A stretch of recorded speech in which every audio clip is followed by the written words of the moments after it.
Hello, welcome, Radio Free Nintendo, August 10th, 2023. James Jones, John Lindemann. Great to be here. Guillaume Vayette. Hello, hello. Greg Lay. Ahoy, ahoy, everyone. Episode 834. It's the fastest intro we've done in a while. And now I'm gonna tank it.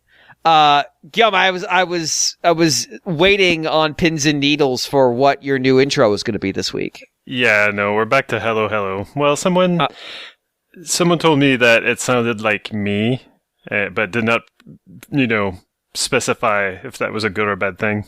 But I was I mean, it's 8:35, isn't it? Yeah, it's 8:35. I just checked. 8:35. You're right. 8:34 was last week. Yep. My mistake. So now the intro's Crucial. Reset the week since the show pony clock, by the way. So there you go. I'll just get that show pony mention right in there. You're just gonna keep it at 0? Thanks. Well, I mean, technically, I'm doing is stating, hey, that is the episode of 834. It's not actually a show pony mention, so I'm putting it in the tag, so it's close enough. All right. I got to use the tag because somebody jumped us as the #1 search result for Horus Show Pony, and that upset me. So I guess, I don't know, like any way that we can motivate John to actually do an Iron Man streak and keep it going. It's true. If this is what we have to do, I guess we'll do it. John versus Horus. Battle of the Ages. Well, basically, like as soon as John doesn't show up, Horus doesn't get mentioned, we get our Show Pony free episode, and that's it. Mm-hmm. So I was thinking this is John versus Horus, as in Horus Show Pony. Mm-hmm. HORACE. But then now I'm thinking like John versus Horus HORUS. And that's a much more interesting visual. I guess, yeah. It's definitely a more interesting visual. What pantheon is Horus from? Is that Greek, Roman? Egyptian. Is it? Oh, Egyptian. Yeah. There you go. Yeah, he is the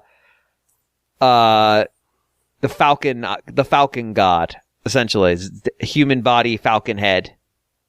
Okay. Yep. Anyway. Yeah, you did spike it. It's me versus the god of kingship, healing, protection, the sun and the sky. Bring it. I think you're fucked, dude. I think you're majorly fucked. Yeah, well, he's not the king of the ground, which is where I'm going to be pounding him into. Thank you for clarifying. This show is not at all what I thought it would be. What did you think it would be? It's normal, quote unquote. James is the one that has to bring up Egyptian deities. I mean, I didn't ask for that. I just make an innocent Horus Show Pony reference, and here we go. There are no innocent Horus Show Pony references. It's an anthropomorphic horse. What do you want? Egyptian horse god. That's got to be a thing, right? No, maybe not. Okay. No, because horses wouldn't work well in the desert. Right. Yeah. Of course. I mean, they did have them. To be clear, the Egyptians had horses, but they're not native to the desert area, obviously. And they were very, very elite. But I'm sure somewhere we could find horses in Egyptian mythology. If you are an expert on Egyptian mythology, you could tell us all about the horses therein by sending an email to rfn@nintendoworldreport.com. That's rfn@nintendoworldreport.com. rfn@nintendoworldreport.com. Is there some version of Hathor that happens to have a horse head? Tell us about it. Sometimes I know you just like to flex your knowledge of Egyptian deities. I just like to point that out.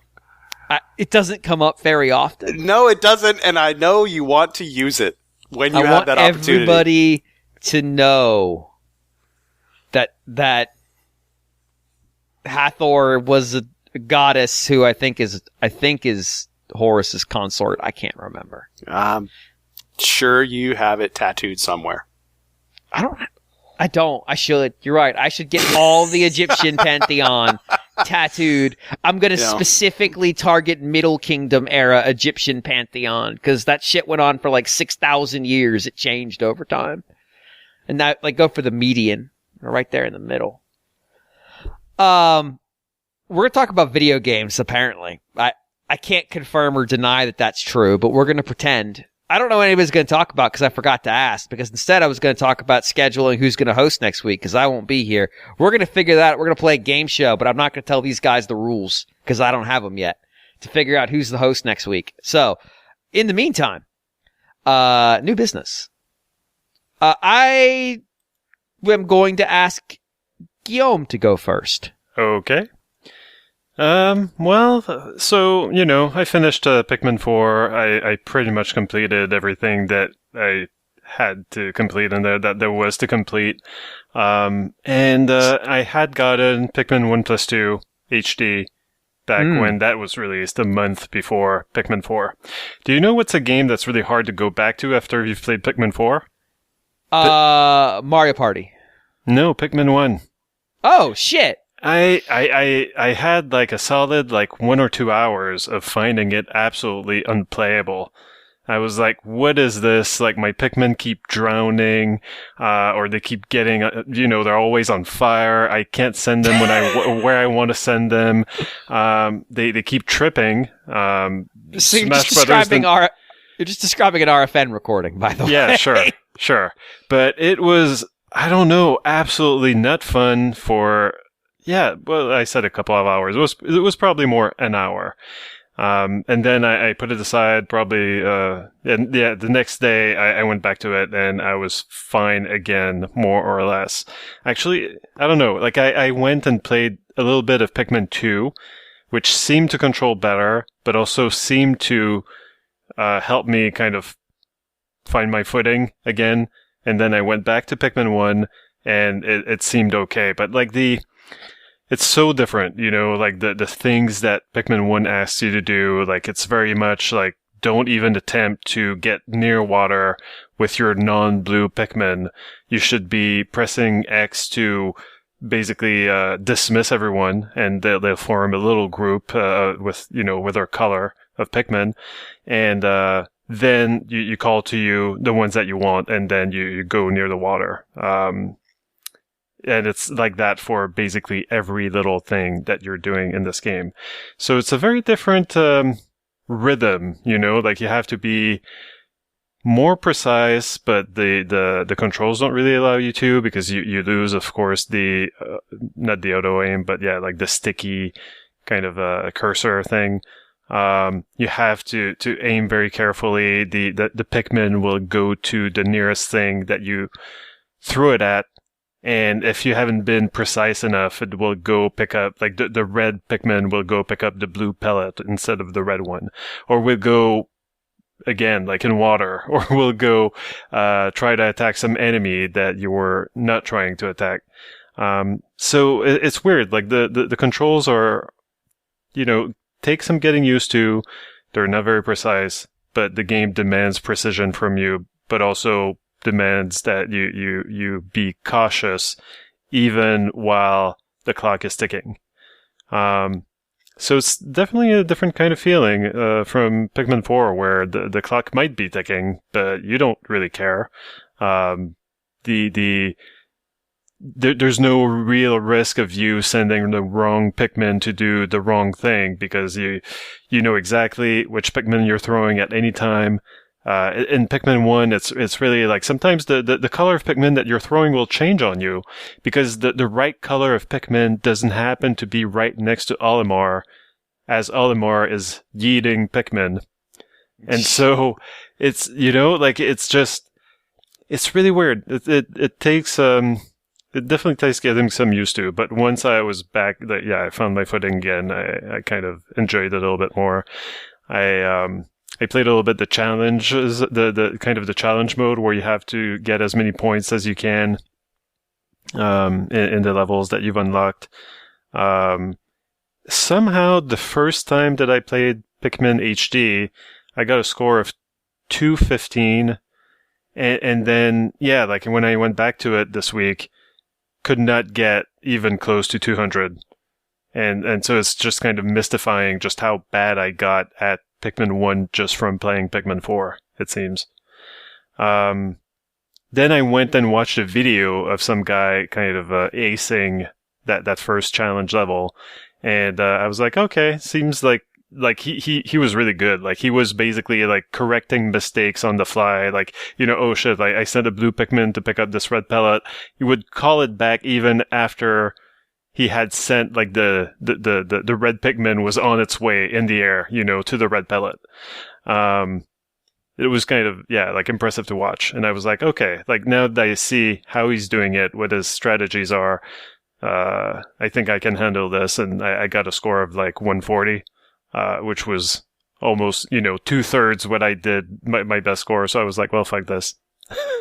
I think that going back to Pikmin 1, it really shows me that I'm not very skilled at this game. It's very humbling. And I guess the main reason why I like Pikmin 3 and 4 so much more must be, a big part of it must be the lock on, the cursor that just sticks to stuff. So yeah, or even just the more explicit clarity of I am going to throw a blue Pikmin now. Yeah, well, that's nice. Yeah, when you know exactly what you're like. The first one, usually what you're throwing because you can select it. Like as you're holding down the A button, Olimar is kind of winding up his throw. And you do see the cursor has like this blue, red, or yellow dot. So that tells you, okay, that's the Pikmin you're throwing. But the second Pikmin, like if you go too fast, the second Pikmin might not be the same color as the first one that you threw. You gotta wait. Like the Pikmin that are with your party are not behaving at all the same way as they do in Pikmin 3 and 4. They really... It seems like not more physics-based, but it's... maybe more physics-based. Like, it feels more... Like, in Pikmin 3 and 4, your party is really one unit. Your Pikmin are next to you pretty much at all times. They don't really fall behind all that much. And if you have 30... if you have the red Pikmin to throw, you're gonna throw it. If you wanted to throw 10 red Pikmin, and you had the red Pikmin selected to throw... and you press that button 10 times, you're going to throw 10 Pikmins. It's very precise. But in Pikmin 1 and 2, there's like this kind of weird blob or this mob of Pikmin that's following you, but it's disorderly, kind of. And so as they reconfigure themselves behind you and around you, the color that you can throw is going to be changing. It is it's weird. It's really more of a kind of a Pikmin management game, like a herding Pikmin kind of game, than the multitasking of Pikmin 3 or the kind of pretty straightforward exploration of Pikmin 4. And also, there's so much more combat in Pikmin 1. And I kind of forgot about that, I guess. Like, you really don't... Combat is not really a thing in Pikmin 4, If you've got the massive... if you've got the mob on Ochi, and you send Ochi to charge on the enemy from the back, and then all the Pikmin are automatically catapulted onto the, onto the back of the enemy, and the enemy dies almost immediately. Just some of the bosses that have tiny vulnerability windows. Like, those are the only places where combat's really a thing. Right. The mech, because again, I said this last week, there are mechs in this game. The mech with the machine gun, because there's a mech with the machine gun in this game. Mm-hmm. That one has such a tiny vulnerability window that you actually have to use some kind of tact. But mostly you're just running around in the circle so you don't get shot. But yeah, broadly speaking, combat is ram Ochi face first into thing. Right. And if it survives that, it's showered in Pikmin. Yeah. But also, the purple Pikmin has also let you just play the game like a goddamn carpet bomber, because they do so much damage on impact. Yeah, they do splash damage.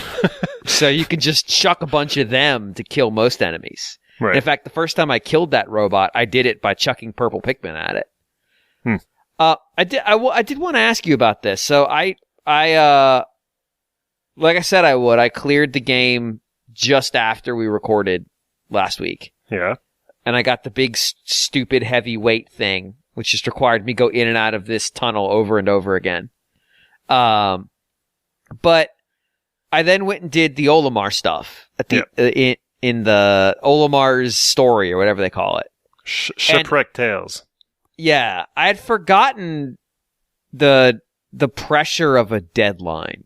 And Pikmin 1 has that. Now, I did clear it, but when I say I cleared it, I mean I cleared it with like 3 hours to go. Like the last piece got dropped off, and it was already, the sun was going down on the last day. I really found like in the Pikmin 4 levels, that was kind of a weird mix, because like you said, it's more about exploration. Do the levels in Pikmin 1 feel like they're built around, hey, there's a really hard time limit? Yeah, but the arenas are smaller too. You can't move your base around. Right. Yeah, Pikmin 4, I mean, I really love that Shipwreck Tales thing, and I actually played it twice, and I did much better on my second time around. Yeah, it does feel like a lot of it's just you need to know where the things are, or how to turn the switches on, or whatever. Does that actually have like real co-op or something? Because I remember when I did that, it had a sort of separate thing for like your score, but then it's got a 2-player score, and I'm like, do they really have a separate score just for the co-star thing? I noticed that. I haven't. Karen hasn't started playing Pikmin 4 yet, so yeah, and we haven't really looked at it. I kind of think that it's just still the Pebbles thing. Yeah, it's just like having not done any of that naturally, I've no idea how helpful that could actually be in terms of, maybe you can kill stuff a little bit quicker, or, certain things that would help with that, but it just doesn't seem, on the face of it, so impactful that we need a separate leaderboard essentially And we talked about it, like if your rescue crew member could jump without Ochi, it would be, if one person just controlled Ochi, it would be completely game altering, because that person could just go off and do separate stuff. But because you can't jump without Ochi, like you would be calling them back over a lot. Right, or usually there are, places, maybe you'd have to go the long way around for certain things. Yeah, but I could see having somebody just running different objectives, especially in the last area of the Shipwreck Tales, which is, I won't say what, but it's a repeat from the game. There's just a lot of stuff that's going on. And so having Ochi literally having somebody controlling Ochi, clearing out the enemies between you and the base would be useful. Because a lot of times I was orchestrating multiple things in one place, and then I would hear a Pikmin die, and I'm like, oh, god damn it, what dumbass route did they take? And I'd go find them, and they took some incredibly suicidal, nonsensical route through the middle of a bunch of enemies. And so having somebody controlling Ochi there might be useful, because they could just go like, no, don't go that way. That's the stupid way. Go this way. This is the safe way. Or they could stop them, deal with the problem, and let them go. But yeah, it did feel weird that they called it out. Yeah. So I didn't want to talk about the Pikmin 1 all that long, because I do have another game, but I do want to mention, and also I might, I still haven't finished it. I might talk about it next week, but I do want to mention one thing that I think is important, and that's I had forgotten that the kind of the mushroom boss with the spores was in the first Pikmin, but they didn't have the technology back then to give him cheeks. And so in Pikmin 4, those lovingly rendered cheeks are made, possible thanks to Unreal Engine, I think. We have the technology. Yeah, and they used it. So, Beautiful. Yeah. I mean, like, the sexification of Nintendo games is not just confined to Tears of the Kingdom and stuff like that, or giving Mario nipples. Pikmin games have also been affected. Giving Mario nipples, and oh no, Purah's hot now. Yes. But also mushrooms. Yes, with a butt. Anyway, leaving you with that image. Quite a legacy that you're leaving us with, Guillaume. And so the other game that I've been playing is a little game called Venba. which is like it was shown, I think, during a Nintendo Direct at some point, or it during was. It's that game where the indie showcase thing. Yes. So you play basically as the titular character Venba, which is the mother in a family of Tamil immigrants who immigrated to Canada, actually, and the game tells the story of them trying, of Venba and her husband Pavalan, having immigrated to Canada, trying to make it, trying to raise their son, and trying to, keep in touch with their roots, even as they're trying to, perfect their English and trying to find a job and, trying to also keep their son connected to his culture. Even as he's, kind of quickly assimilating, right? Like, usually doesn't want to hang out with his parents, wants to hang out with his friends. He doesn't want the Tamil cooking. He wants the pizza. And so, like, it's this interesting little kind of short story. Like, it was over in maybe, like, 2 or 3 hours, but it told the story that it needed to tell. So I wasn't feeling like, shit, I would have taken like 3-4 more hours of this. Like, it was just as long as it needed to be. And basically the rhythm of the game is that you get some you get the story, the cutscenes, and you have a few dialogue choices that you can make, but the main gameplay is these cooking puzzles, essentially, because Venba has this old tattered cookbook that is a little bit smudged or ripped or what have you. So there are certain things missing from it. These are recipes from her mom, and Venba hasn't necessarily made them before herself. And so, kind of like feeling her way through cooking these dishes, these Tamil dishes, like it's pretty interesting because like you don't necessarily think of like, oh yeah, cooking equals like puzzle game, but like it kind of works, like it's these little logic puzzles where you kind of have to figure out from the context, from the tools that you have and from the ingredients that you have, what exactly you're supposed to do to make the recipe successful.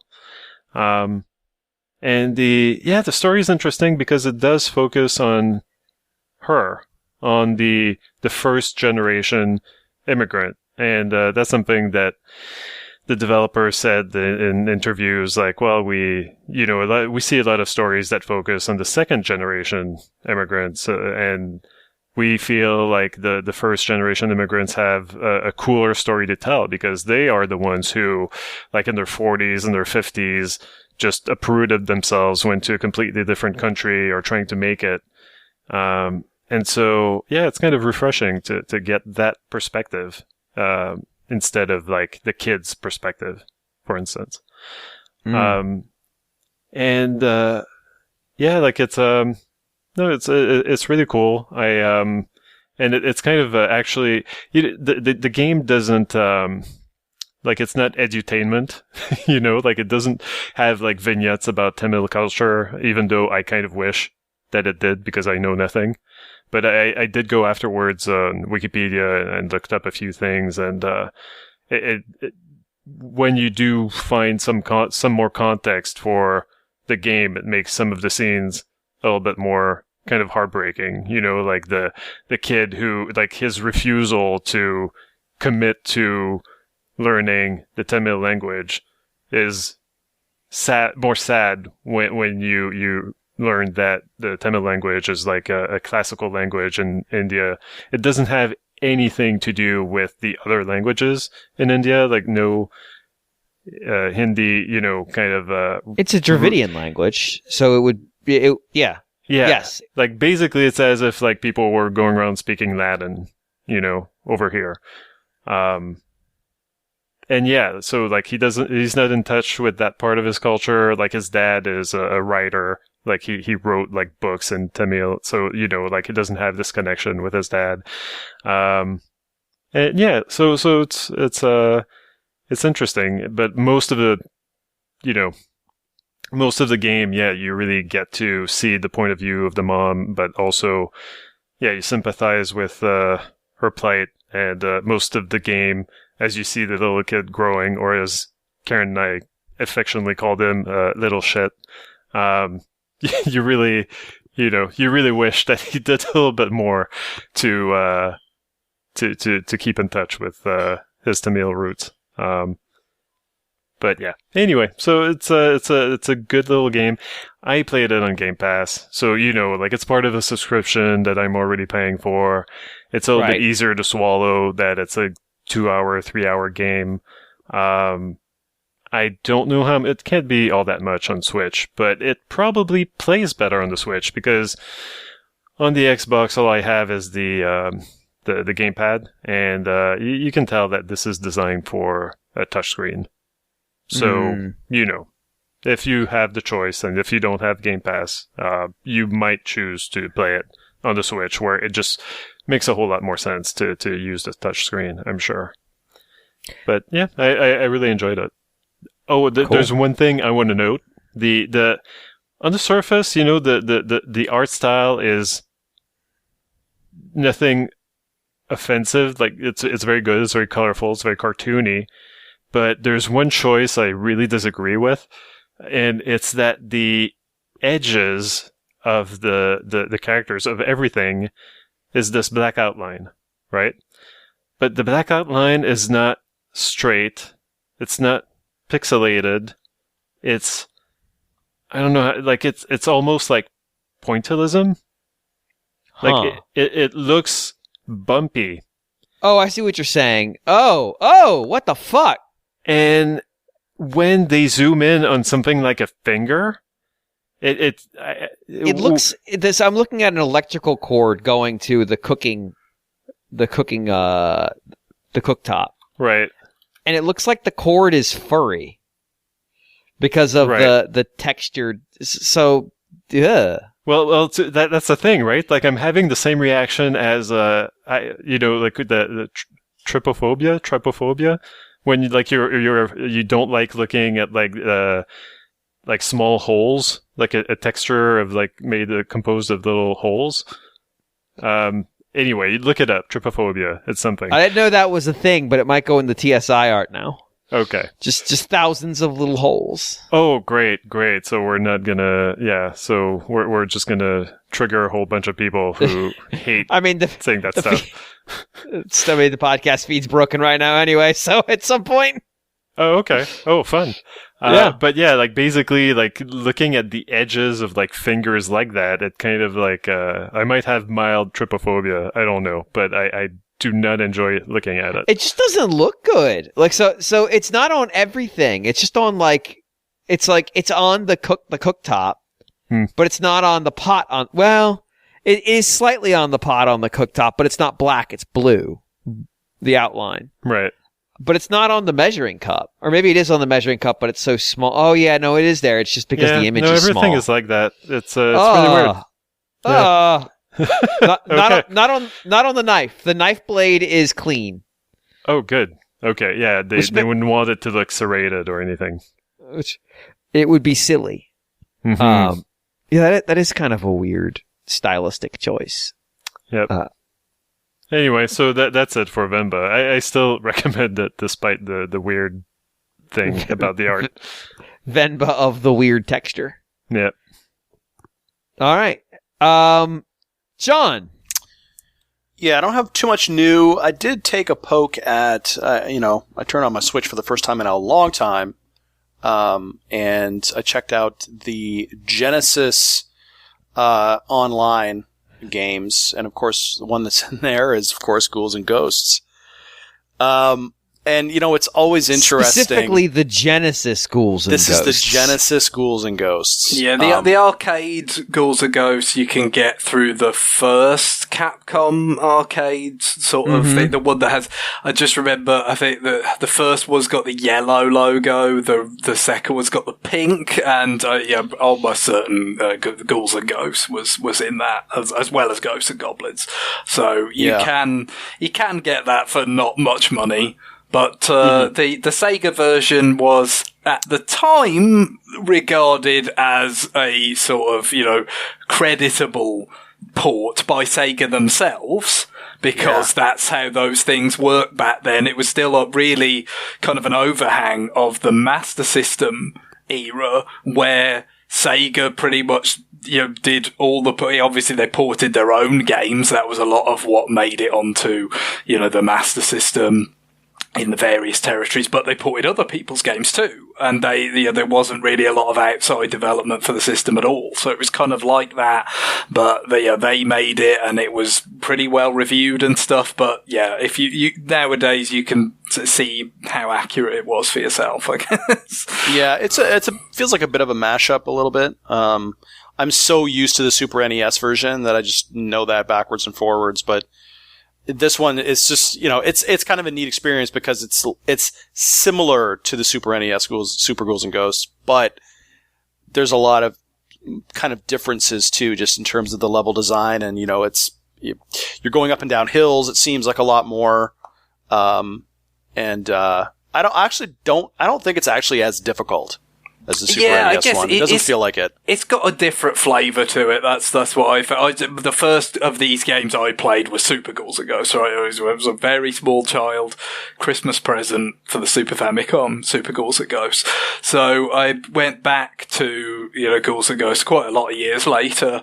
I think the first time I really played a lot of it was the Super Graphics version on the Virtual Console in Japan, which is, again, it's kind of similar to that Mega Drive / Genesis version in terms of, Capcom didn't make it, and it was, kind of, again, for the hardware, a pretty reasonable stab at it, but there were some concessions and, kind of opinions vary on which one was better out of that and the Mega Drive one. But what I found then, coming at it from the Super Ghouls and Ghosts player perspective, is that it's much less of a platformer and more of an action game, because the Ghouls and Ghosts is more like Ghosts and Goblins in that there is no double jump.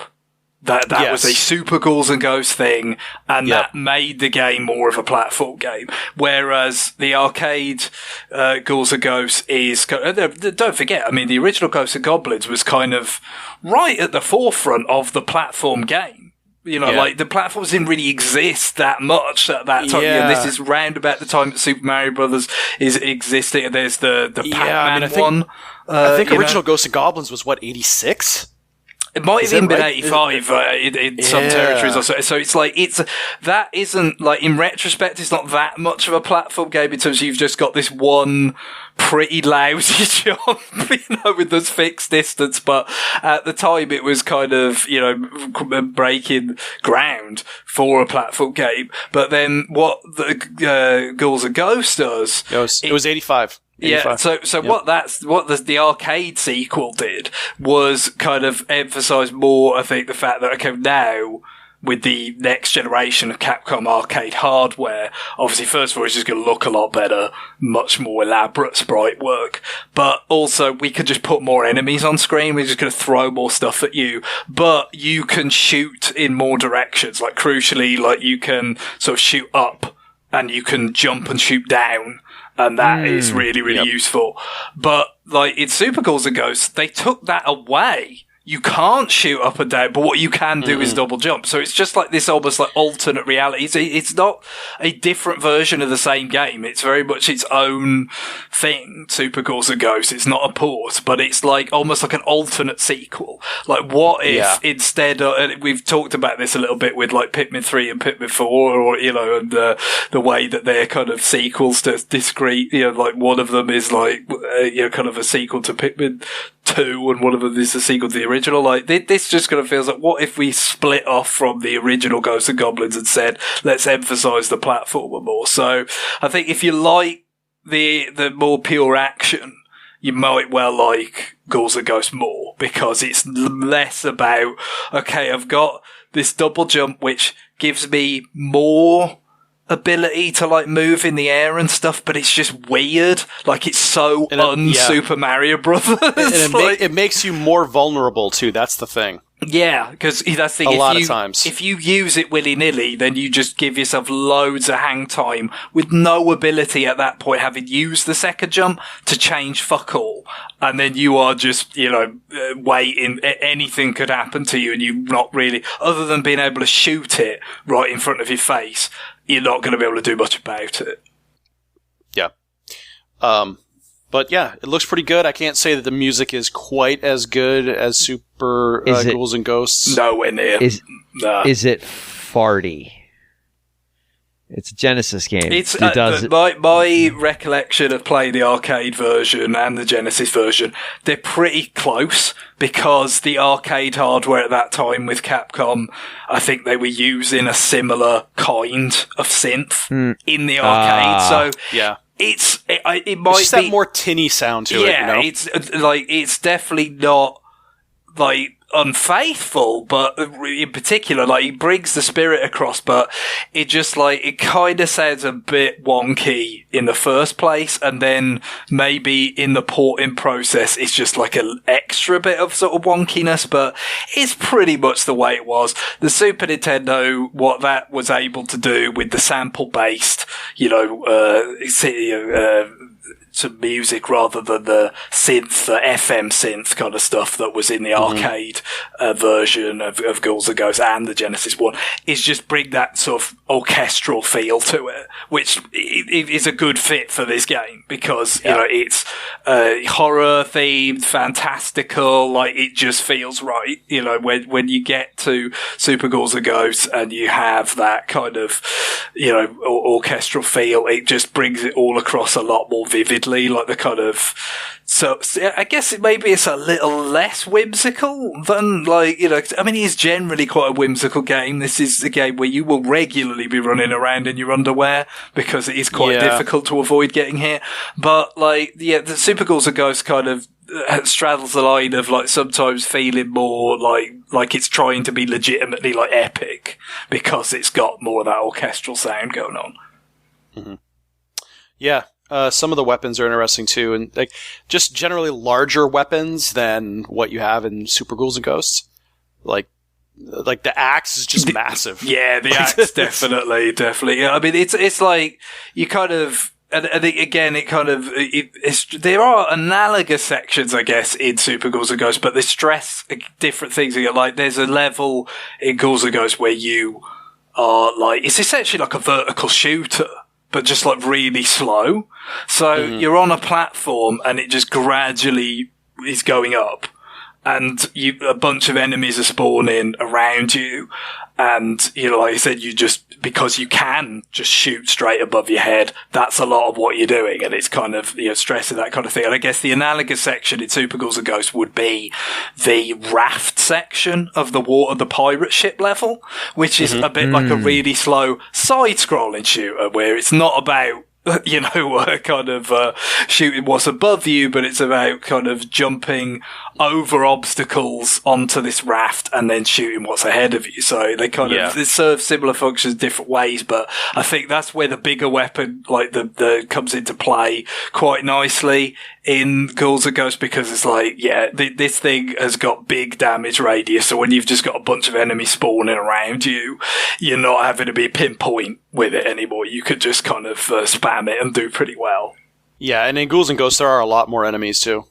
Just in general, you have giant groups of enemies, or 5-6 enemies at once, just sitting there. Whereas like in Super Ghouls and Ghosts, you really don't have a lot of that, just because it's more, I don't know, it's more spaced out. Yeah, like I said, I think even though Super Ghouls and Ghosts does feature quite a bit of slowdown, as so many early Super Nintendo games, and in particular, third-party Super Nintendo games did, they were wise enough to know, if we flood the screen with enemies, it's just going to be a slideshow. It's going to be unplayable. So they didn't emphasize that part of it. And it was the classic dichotomy of that age, wasn't it? With shoot 'em ups, you saw it a lot. It's like, with the faster processing speed of the CPU on the Genesis, if you wanted to get the fast action where we're just going to throw loads of enemies at you, it was better on that. And then if you wanted something that was richer in terms of presentation,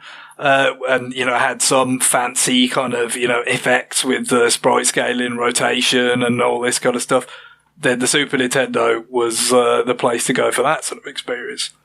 Mm-hmm. Well, and it went right down to what the mascots for those platformers were ultimately. Like the creators of those consoles leaned into it. I do have to ask though, John. I have very strict personal guidelines about when I will play a horror themed game on the Genesis. And so I need to know the following question. And this is extremely serious. How large is its Frankenstein's monster?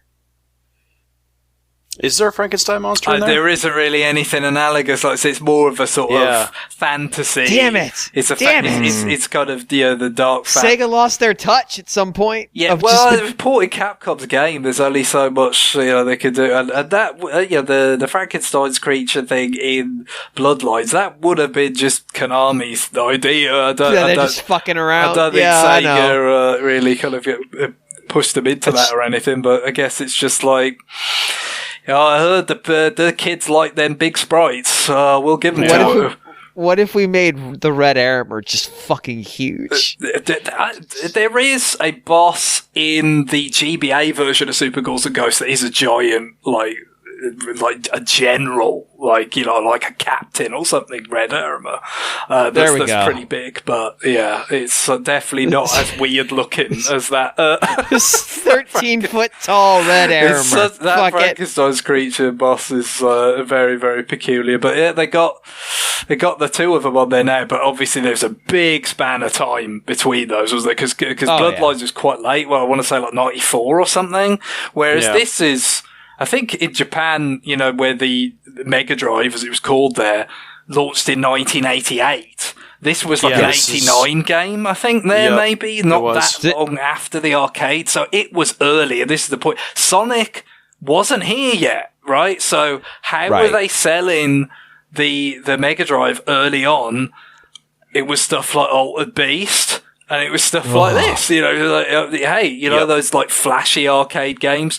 We can do certainly not a perfect recreation, but we could do a pretty passable job of recreating that experience at home. And that was the reason to buy it. God. Fucking Altered Beast. But it's interesting to see these games on different platforms, to see the minor changes. Than Altered Beast. Jeez. Oh God, yeah. I know, Altered but Beast you've just really depressed bad. me. But now I'm thinking about Altered Beast, and I'm sad. That's one of those games where if I would have stopped playing it at the time it came out and never played it again, I would have said, "Man, Altered Beast, that game was so great." But I replayed it, and it's just like, this is just absolute crap. Like that and Golden Axe, I'm just like, these games were garbage. What was I thinking liking Sega so much? Fucking terrible. That's a terrible game. I haven't played much of either of those, but I think Golden Axe seemed better to me, at least. I think it's about, like, Altered Beast, is it's kind of like, when people say belt scroller for those kinds of games, well, it's kind of a reference to when you, like, Final Fight, when you do have, like, the ability to move along the level. So it kind of looks like a conveyor belt. But Altered Beast doesn't have that, right? So it's just so simple. Like so it's auto-scrolling. Well, no. It's just that you don't have a plane to move, like to dodge enemies along. It's just everything is just on one single flat play area that you go along, and it's not like Final Fight or Streets of Rage, or I think maybe Golden Axe does have that belt sort of element to it, where you've got a bit more, kind of latitude to kind of move in and out of the screen, as it were, to dodge enemies, to get around them, to do stuff. Yeah, but like all that is cancelled by the fact that this game has never heard of collision detection. Yeah, well, I've not played enough of either of them to really. It's heard of it and has made a different choice. That's all. Yeah, get to grip. Just see what Goldilocks was at least a little bit interested. Just when I played a little bit of because Altered Beast, I believe, was on the game card Sega 3D Classics that they released in the West. You know, with I remember talking about the art by the Pokemon artist of the werebear Right. on the cover that looks so beautifully, charmingly stupid. So I did for the first time, having heard about Altered Beast all these years, about going from seeing it in the magazines where it was when I was a small child, where it was ostensibly cool, to no, actually it's awful. So I finally got to play it, and it's just there's almost nothing to this. That's it. That's what it really is. It's there's nothing there, but also they made 3 of the fuckers. Yeah, I don't understand it. Well, that was Golden Axe, right? They were 3 Golden Axes, right? Oh, you're right. Altered Beast. Yeah, no, they made Altered Beast in arcades, and then said, "Yeah, this is good enough." Yeah, that's pretty much how they could sell things. That was what Sonic was such a big deal, I guess, because it was. It was new, a home exclusive, and it's let's make something that's even though it's very arcadey in a lot of ways still, and sticking to what Sega design philosophy is, what they believed in, what they were good at. It was at least we'd build it sort of specifically for the Mega Drive, for the Genesis, that is going to take advantage of what it could do well. That isn't just about imitating arcade hardware. So it's weird that it kind of. It took them a couple of years to actually get around to that, really. At first it was pretty much just the Master System kind of model on steroids. But it served them well for a time. So I'm looking at the Super Graphics version of this game right now. And if you're not familiar with the PC Super Graphics, it was the successor to the PC Engine. But not really a successor. It was it's a weird. So obviously the PC Engine in Japan was called the Turbo Graphics in America. Hence, the idea of a sort of slightly beefed up system, not really like a generational leap type of. It's certainly not the sort of one that we thought of in those days. The gap between Master System and Genesis, the gap between NES and Super NES was pretty damn big, and this was not that at all. Well, and the thing is, the original PC Engine was supposed to be, a step up from the NES, and it kind of was, but not a big one, mostly because of hackery. The whole architecture is very so you just stuck 2 processors in it, huh? Yeah, it's still an 8-bit system. It was kind of, even though it kind of ended up offering a lot of experiences that were, kind of pretty competitive with the actual 16-bit experiences that were available, especially for shoot-'em-ups. It became very popular because, it could push, quite a lot on screen at the same time. It had, again, for the day, very sort of respectable versions of games like R-Type, you had a better color palette than you were going to get on NES and stuff. So, it was somewhere between the two, really. Yeah, it had an 8-bit CPU with a 16-bit graphics processor. And then you had the add-on stuff. So it's okay, well, now we got the CD version and the integrated model that came after that, and so that kind of helped extend its life. Because in Japan it had quite a long life to it actually. But the Super Graphics was okay, we're gonna do a half step up, so it's still not really there with Super Nintendo yet. But hey, it's but only 8 games came out for the Super Graphics, and it was backwards compatible. So that's why I say it's kind of it's more of a deluxe version of the system, but.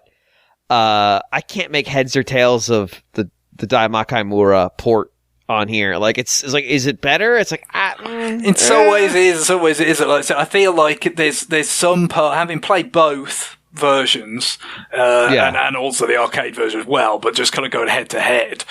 it seems like to me there's a bit of extra detail and maybe a little bit of extra sort of animation on certain things. Like in the first level, you've got all those like vines that are coming out of the ground to kill you and stuff. And it seems like it's a little bit more detail on the Super Graphics version in places. But I don't know whether the color palette looks a little bit less faithful to the arcade game, for instance. It's not quite right, and I don't know whether it handles the pace of the action quite as well as the Genesis game. But I'm no expert. I've put enough time in. It looks a little washed out in the stuff I'm looking at. I think so. Yeah, I think that is probably one of the most kind of obvious things that's there, but they were both reasonable for again what they were trying to achieve at the time. Right. It's not like the Amstrad CPC version I'm looking at where I just want to barf. That's the thing. I mean, in these days where they would a bunch of different developers would come and license the game to including US fucking Gold. We'll do a microcomputer version. We'll do an Amiga version. Whatever. Like all this different stuff.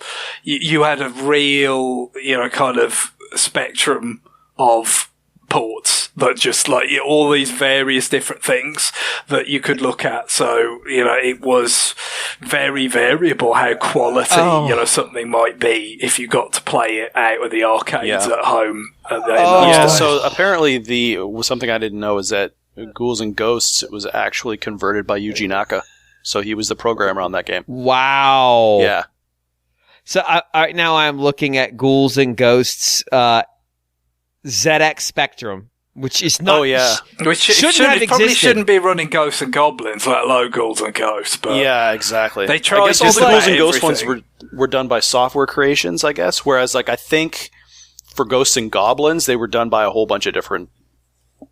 there was a Commodore 64 port back in the day and all that kind of stuff. Oh yeah, I'm trying to decide if the Ghouls and Ghosts Spectrum versus the Commodore version is worse. I think it's the Spectrum version because obviously the Spectrum could only do 3 colors because fuck you. But the Commodore version just feels more insulting. The Spectrum version just feels like, look, you're on the Spectrum in 1989 or 1990. This is on you, man. This is on you. You could have gone anywhere at this point, but you're still here on this 1982 ass hardware. Mm-hmm. It's, oh god, there's so many bad versions. I'm just going through it. It's amazing. Oh yeah. But I did put a picture of the Super Graphics with the Super CD-ROM 2. Which is a variant of, as Greg said, there was a lot of add-ons for the PC this engine. Is some sort of cruciform thing. It's that the conduit from Xenoblade or something. Kind of. Are we gonna split dimensions with this thing? Oh wow! A version of it was released for the Sharp X68000 in 1994. That would have been arcade perfect, basically. The Sharp X68000 was pretty much Capcom's arcade hardware for a lot of that time. So if you had something like Street Fighter 2, all that kind of stuff, it was going to be the gold standard for it at home. But obviously, it was not a format that was very widely owned because I think it was pretty pricey for for people in Japan. Expensive. Even this was still at the tail end of the economic good times there, I guess. Or maybe the beginning of the downturn. But that was mostly what the X68000 had. It was yes, this is the best. Kind of arcade port you could possibly get. But they did have some original stuff like the Castlevania game that was the basis for the PS1 Castlevania Chronicles. That was a really tough old school Castlevania game, even though it was mostly presumably got released because Symphony of the Night was a big deal. And so their response was to release a game that was nothing like it. We have these collections of series. And part of me just wants them to release the Ghouls and Ghosts collection, where they just secure the rights to every version that was ever made, no matter how dire it is. If they could hook up with Digital Eclipse, and they have for the first Mega Man sort of collection, right? Like the NES first 6 games or whatever, like they did. That was years ago. Digital Eclipse have come further in that time for this, like, okay, no, but a more explicitly historical bent to the way they put these things together now. And that's where, all the crazy versions come in, isn't it? It's just like, no, we want to see all of these collected together. But yeah, it just seems like, for whatever reason, this is one of the only series that they are not too sort of precious about about putting it in their own collection. They will have it just be on NSO. We've got Gargoyle's Quest on Game Boy. We've got Demon's Crest on Super Nintendo. We've got Super Ghouls and Ghosts. We've got Ghouls and Ghosts here, John's talking about, and presumably the Ghosts and Goblins is on the Nintendo one, I would assume, as well. So, like, even though that's a pretty bad port, yeah, it's not great. If you want to play the original nails, if you want to play the original Ghosts and Goblins, for God's sake, play the arcade version. I think they were giving it away with that Capcom arcade collection. So, like, you might just be able to. They do change, which I think they have maybe made some change. I don't know whether it's in addition to, or just they've outright switched which one was the free game at different times. But yeah, you might even just be able to have it, and it's way the hell better than that Famicom port, because that was wonky as all hell. Mm-hmm. Yeah, I'm looking at a couple of these now, and they look bad. But the Amiga one looks very European game from 1991. Like, this is ocean soft as fuck.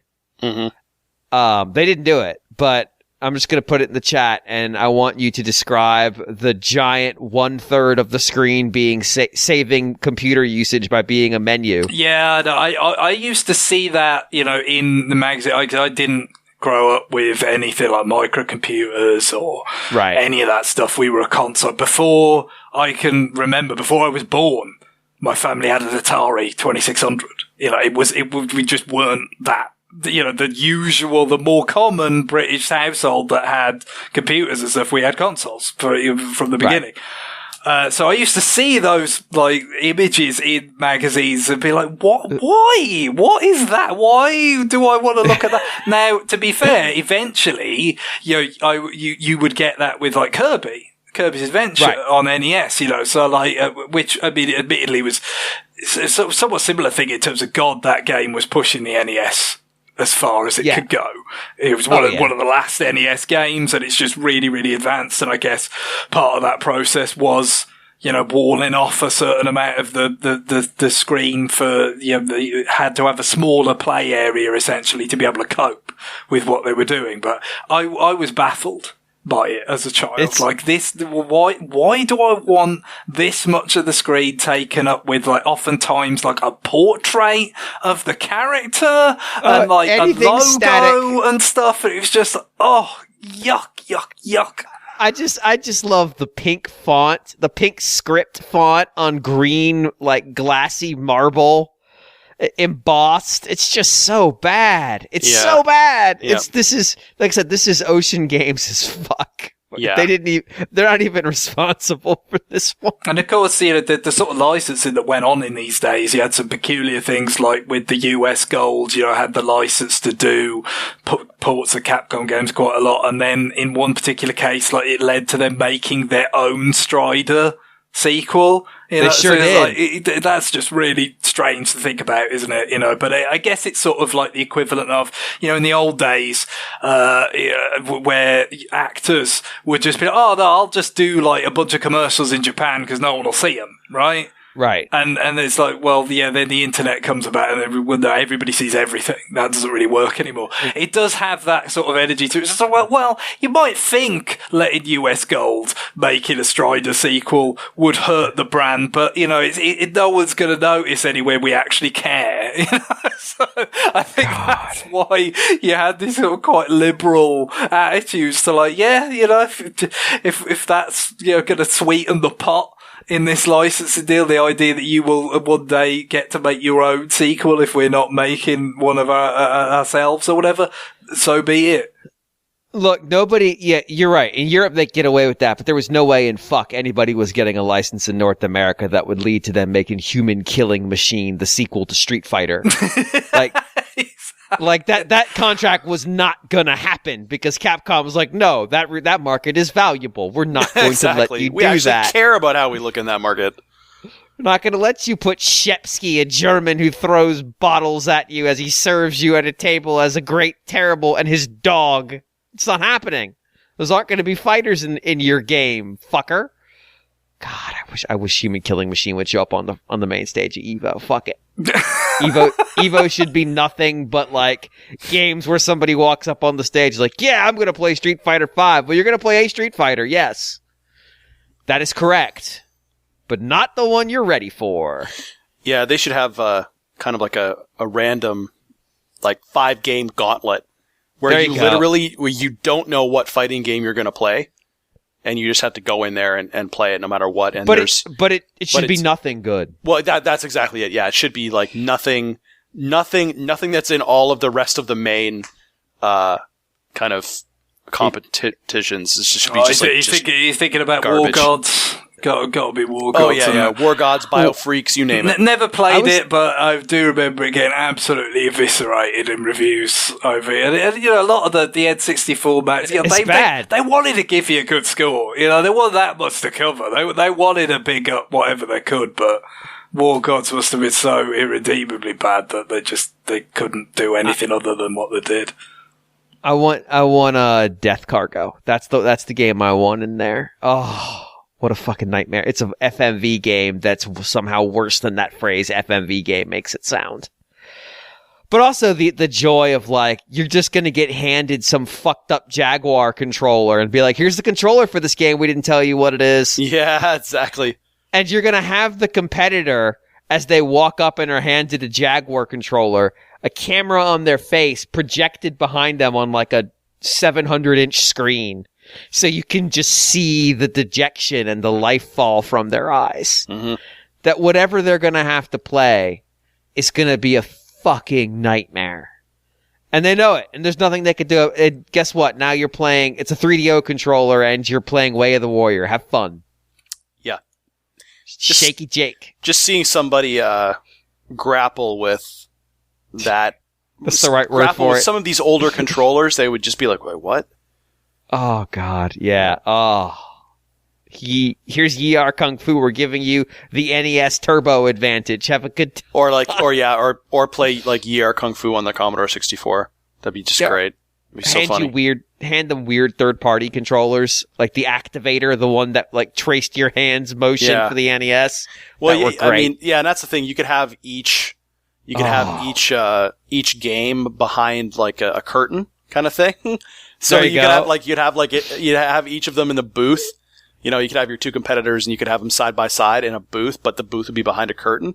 And so you'd be like, for our next game, it is War Gods. And you'd just be Iron like, Chef oh my reveal God. Where you pull the thing off and it's just like two controllers and the game. Oh, there we go. Yeah, that's exactly. That feels like a pack segment. I'm going to be honest. It would be really good. Yeah, it does. It feels like a pack segment, but it would be funny as hell. But that they used to do that at PAX, right? They used to do Yeah, they did. But they didn't deliberately go out of their way to be like, we're going to get 10 fighting game champions and give them dog shit. Yep. That's to me, that's the appeal here of just absolutely feeding them the worst shit you can come up with. Yeah. Bad and obscure. Like, it's got to be both. It can't be bad, but everybody's played it. It's got to be like Dong Dong Never Die. Yeah, it has to be entertaining. It has to be so bad that it's entertaining for people that don't know anything about fighting games, pretty much.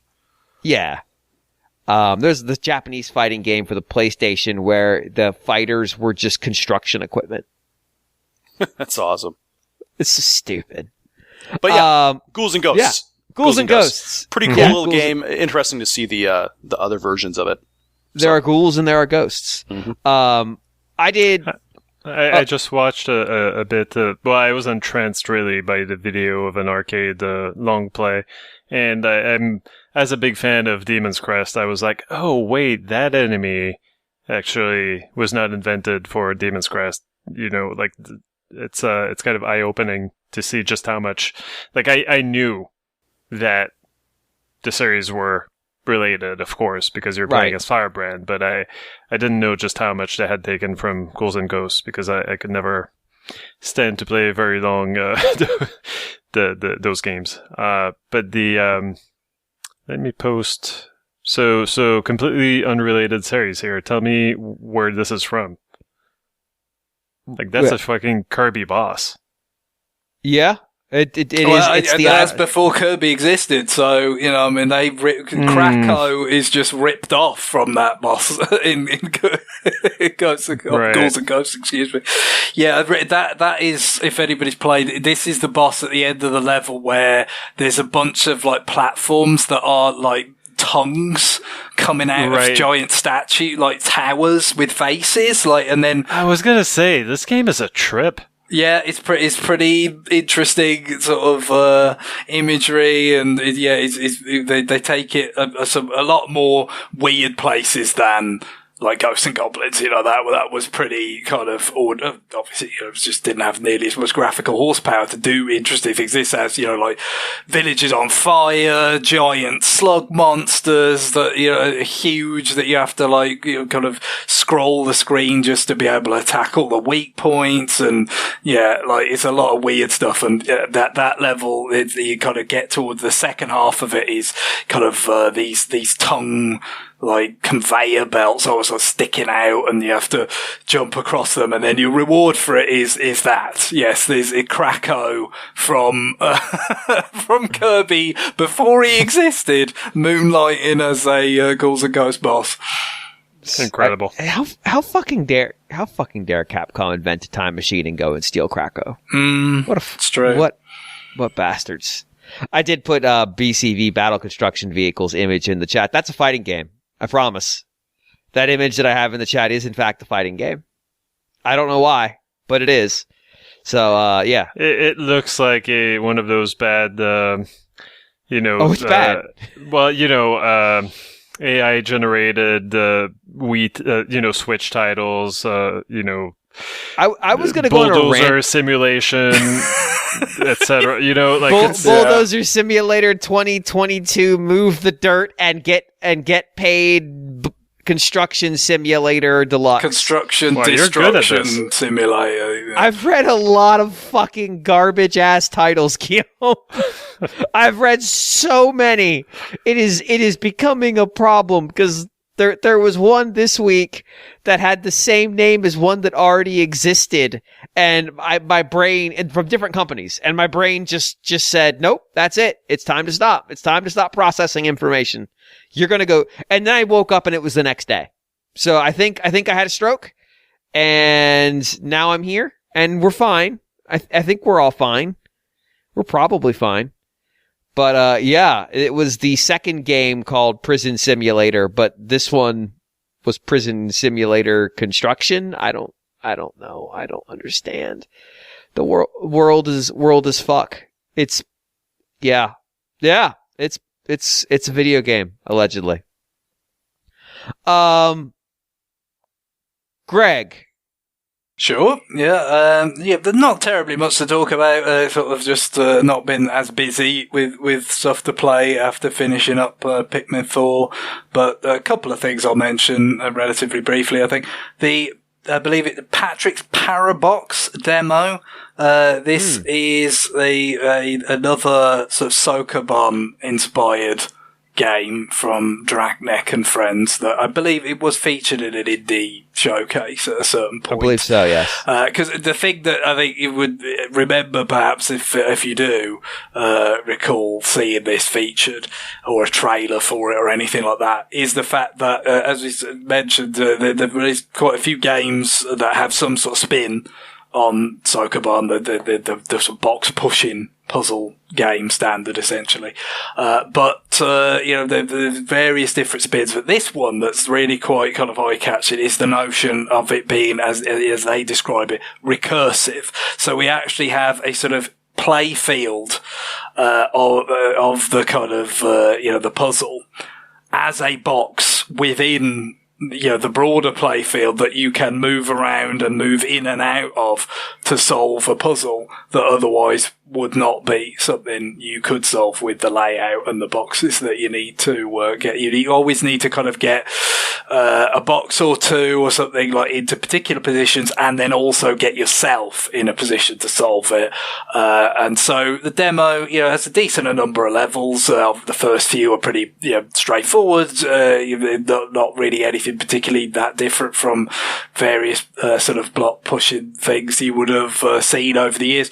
But as it has enough content there to give to sort of including a bunch of kind of optional stuff that if you want to, that's a little bit trickier. Gives you the idea of where it's going to go, really, in terms of like, first of all, the biggest sort of early kind of thing that it kind of takes you through is the idea of like, okay, well, you need, in order to be able to get one of the blocks where it needs to go, to finish it, you need to be able to get on the other side of it, essentially. You know what I mean? Like, you need to push it in one direction, but you can't get on that side of it just normally by walking around it or anything, the way it's laid out. So what you do is you sort of, actually, where you've got the sort of the block that represents a sort of smaller, version of the playfield inset within this one, you got to go inside that in such a way that you could come out on the correct side of the block that you need to push into the goal. Then once you do that, you can put yourself in the goal and solve it. And then gradually you just get kind of more complicated versions of that, essentially. And it freshens it up a bit, because it is a sort of standard, essentially, of kind of puzzle solving that not only do you have dedicated games, to it over the years, but it also the kind of thing that it pops up in other games, doesn't it? Like action adventures or something, just have a block pushing segment or something in it. But this really does kind of not only is it fun play the demo to kind of get to grips with it here, but it really kind of makes you think about the other stuff that they can do with this concept of just the puzzle within the puzzle within the puzzle, and how many kind of layers it could go down, where you get to like, actually, okay, let me push a block into the smaller version of the puzzle itself and then have it in there, and then I can sort of push the play field, essentially, and then emerge that block out of it at the desired spot. It's pretty cool. Obviously, kind of thing. It's a lot easier to get to grips with and kind of understand actually playing the demo rather than me describing it or anything like that. So, well worth checking out, I would have thought. Yeah. Obviously, I mean, it is what it is. It's block pushing, so some people might just be like, straight away. But I think it's worth trying for anybody that's somewhat open to the idea. We have to give our disclaimer here, don't we? That this is a Seren associated product. She still does that? She definitely worked on this game and has given NWR codes. So yes. Oh, well, there you go. It's I enjoyed the demo. I've not picked up the full game yet, but it's definitely something I'd consider because it's pretty intriguing. But the only other thing I really did was finally finish off Kirby Tilt and Tumble on NSO. Oh. Yeah, so it got tricky towards the end. Even though, I mean, it's Kirby, but with this whole concept, it's a fair bit trickier than your typical Kirby game just to see the credits, because you don't have the luxury of just floating. Like you always have to kind of, control it pretty carefully to get to the end. And, I do have to say, I can only imagine what this was like on original hardware. Like, playing it, where you've got, relative to a GBC, a massive screen that is super bright, OLED, like, I can tilt it at whatever angle, and I can still see it perfectly well. I have no idea how people would have coped with this. Because it was tough seeing, I didn't have a GBC, but I had the original GBA, which wasn't that different in terms of, it wasn't lit at all. It wasn't backlit, it wasn't front lit, it wasn't anything. But, the thought of, some of this more precise stuff as it goes on, just even being able to see it on that screen, let alone, kind of master it with moving the console around at the same time. It doesn't seem that fun, but, in this setting, certainly I can only imagine it was a fair bit more fun. And, it does, have a bunch of different worlds and themes that vary up the gameplay a bit. There's one in the middle somewhere, maybe sort of towards the back half, which is an ice world, and you're kind of like, well, I don't know. I don't know whether we needed that. I don't know whether I needed it to be slippery and make it harder to keep him on things. But what it ends up doing mostly is actually kind of speeds it up, which it's the biggest problem with that is being a GBC game, being relatively low res, the visible play area around Kirby is not that big.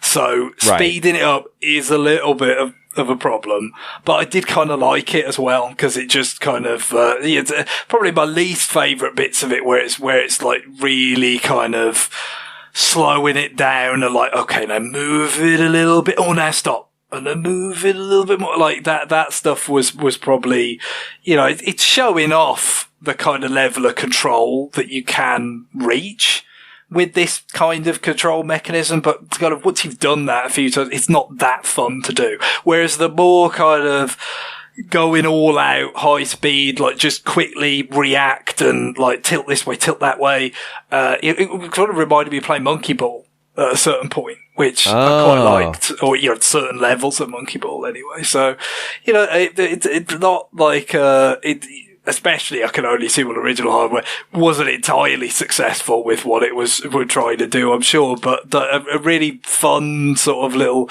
corner of history to go back to that, I just hadn't played it ever at all, which, at this point is getting more uncommon, with the virtual consoles and stuff. I've been back to a lot of Nintendo stuff from the Game Boy Color, but this was just totally new for me, and I enjoyed seeing it through to the end. Although, having gone to the credits, it lists my completion percentage at 35%, and I'm kind of a little bit baffled at where that extra, majority of the game is supposed to come from.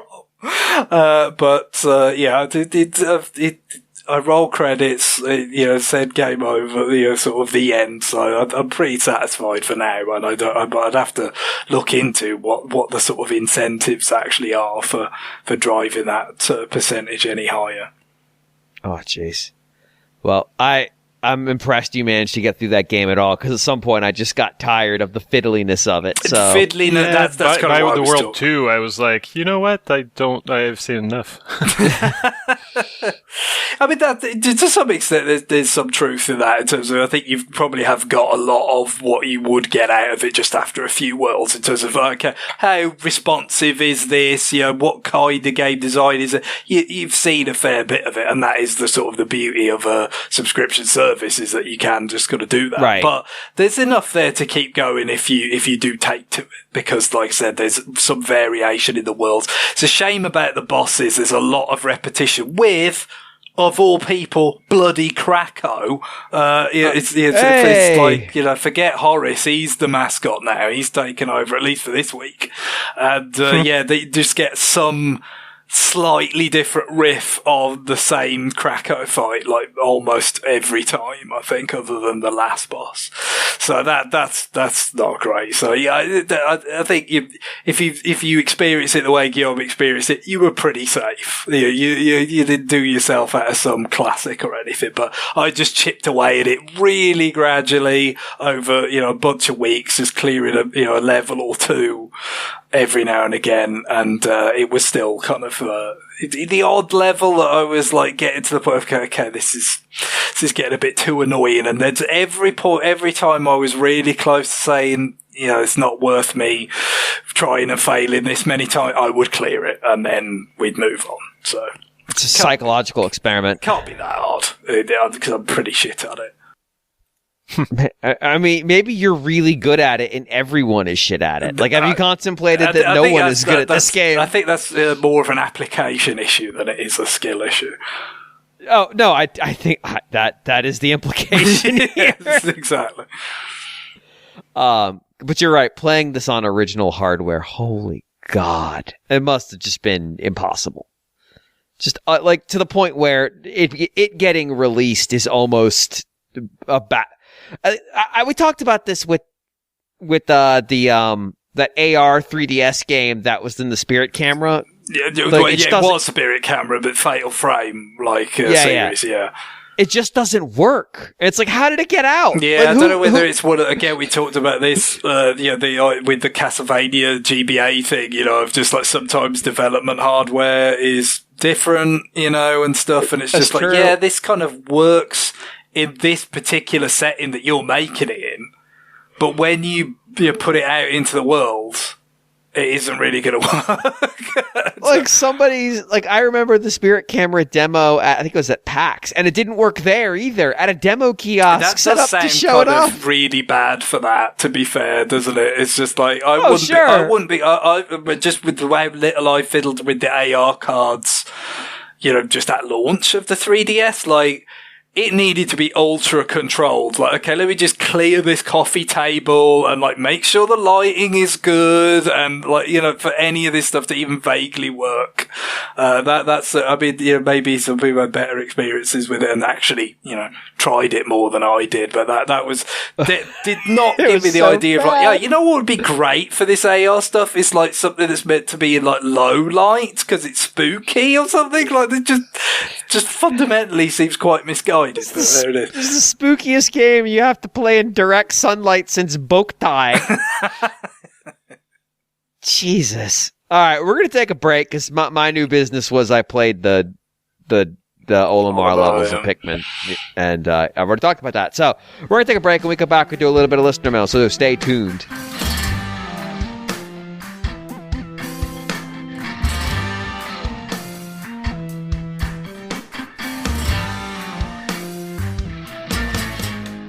We back listener mail. Emails rfn at nintendoworldreport.com. Emails rfn at nintendoworldreport.com. They go there. You send them. We answer. Like this segment is going to have us do. I would like John to read the first email. Certainly. Reg McFly writes, Dear RFN, to me, Vampire Survivors is the perfect example of what I would call a Goldilocks game, a game that just feels right on this system. To try and explain, this will be the third system I've played Vampire Survivors on. I started on Xbox, and although it was great to have it on the big screen, playing a game where you are potentially locked into a 30-minute run wasn't the best fit for a big TV. I then played it on my phone, however. Part of the appeal of the game is the homage to twin-stick shooters, and playing on a touchscreen with a different aspect ratio just didn't do it for me. So now it's coming to Switch. Portable, pausable, playable with a stick. And if I get the chance to, I can also go big screen, just like the Little Bear's bed. Just right. I don't know if I feel comfortable saying that or not. It just feels really weird. So over to the RFN crew. What game on what system is your personal Goldilocks game? ABH. Always be Horusing. I don't think that's a wise decision at all. This guy's clearly Horusing around. Oh, God. I mean, if we're going to talk about, party games, I mean, obviously Wii Sports, besides being in the name, was, everything about that moment, system, hardware, game was kind of the perfect mix. It wasn't my personal choice for a game, but to me, it's the ultimate example of it launched a whole generation of bullshit waggle games. Yeah. But, Gum, you said you had a few for this, so why don't you...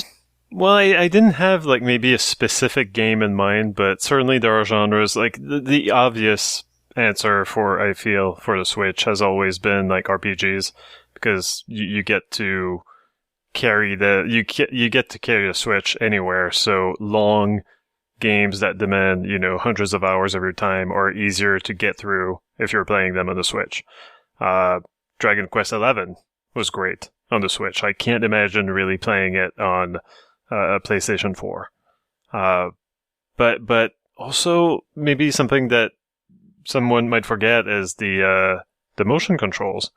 And just the way that can improve first-person shooters, and so Quake 2 was just announced today for the Switch and for, PlayStation and for Xbox. And I of course, this being a Bethesda property, I already get, it's already on Game Pass. I don't have to buy it on Xbox. But I kind of still wish, I'm still interested in picking it up for the Switch just because of the ability to adjust your aim with the motion controls.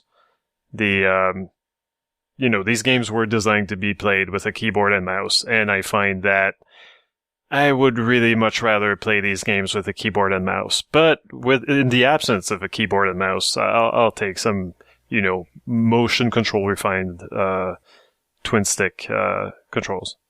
Yeah, that makes sense. I think the other, in a similar vein to RPGs on Switch, I think visual novels have had a big boon on that system because they're well suited towards it. The screen's big enough. Like with Vita, the screen could have played a lot of those visual novels, but the screen was quite small, so the text would have been really small. This screen's quite big, and it's big enough to put the text on at a reasonable font size that you can read through and it not be unpleasant. I've talked about it. I basically knock out one or two of those a year on the Switch that I probably wouldn't get to otherwise. It just works better. And it's more portable than what I would have done in the past if I was playing them on like a laptop, which I have to carry a laptop around. But the Switch, I can carry it around and just do it. But I actually feel like on an RPG standpoint, part of the reason why I enjoyed Ys 8 as much as I did, Ys 8? Mm-hmm. Yeah, 9 is the one that came out a couple years ago. Ys 8. Is that I was able to just carry the game around with me and just explore and do stuff that way. Like Xenoblade, because of how the game looks, I want to play it on the big TV while I'm exploring. But Ys 8 kind of looked bad all the time, so it was fine if I played it on the Switch remotely, because it was going to look like weird textured nonsense most of the time anyway, so it was fine. Ys 9 crossed the boundary from like, it looks a little rough to like, what the fuck? Where did the textures go? So there, weakness there. For me, I actually want to say it was Xenoblade X on Wii U. And my thinking there is, I wanted that game on the big screen because that game was striking visually. Like the vistas and stuff as you came across them were captivating. But the ability to just do things from the menu without having to stop, it's minor, but it made a difference. Like it made things feel better. And so if and when that game comes to Switch, it is going to be something of a detriment. But I was recharging my gamepad 2 to 3 times a day at the peak of Xenoblade X play. Because I was just running it to zero over and over again. And it was just really fun. It was a really fun game that played really well with the 2 screen effect and, being able to just warp by tapping the gamepad and not even thinking about it. A game where you're warping all the time. Or being able to pull up the map and do stuff from there. It just felt good. That's one thing I miss about Wii U versus Switch, is that Switch is still inherently a one-screen system. It just has flexibility on what that screen is. So, that's my a little bit more out there answer than, like, game on Switch. That probably would have been fine on other system, but works well on Switch because I can carry it. Yeah, well, a lot of the more eccentric pieces of hardware have games like that where it's always going to play better on the original hardware. Although there's one, I'm not sure if that's actually the case because I've actually never played it on N64, but what about something like Sin and Punishment, which never really quite feels comfortable with any kind of control scheme I find on modern controllers. I mean, I've played it with it. I mean, Greg, you owned it, right? Oh, well, I owned it a bunch of different times. I played it a bunch of different ways. I had the original cartridge on N64 hardware. And of course, the N64 controller itself, along with the game's options, provided a few different ways because I think really the game was probably mostly designed around the notion of moving the character with the D-pad and moving the reticule, then with your right hand. But with the 3D stick, as Nintendo called it back then.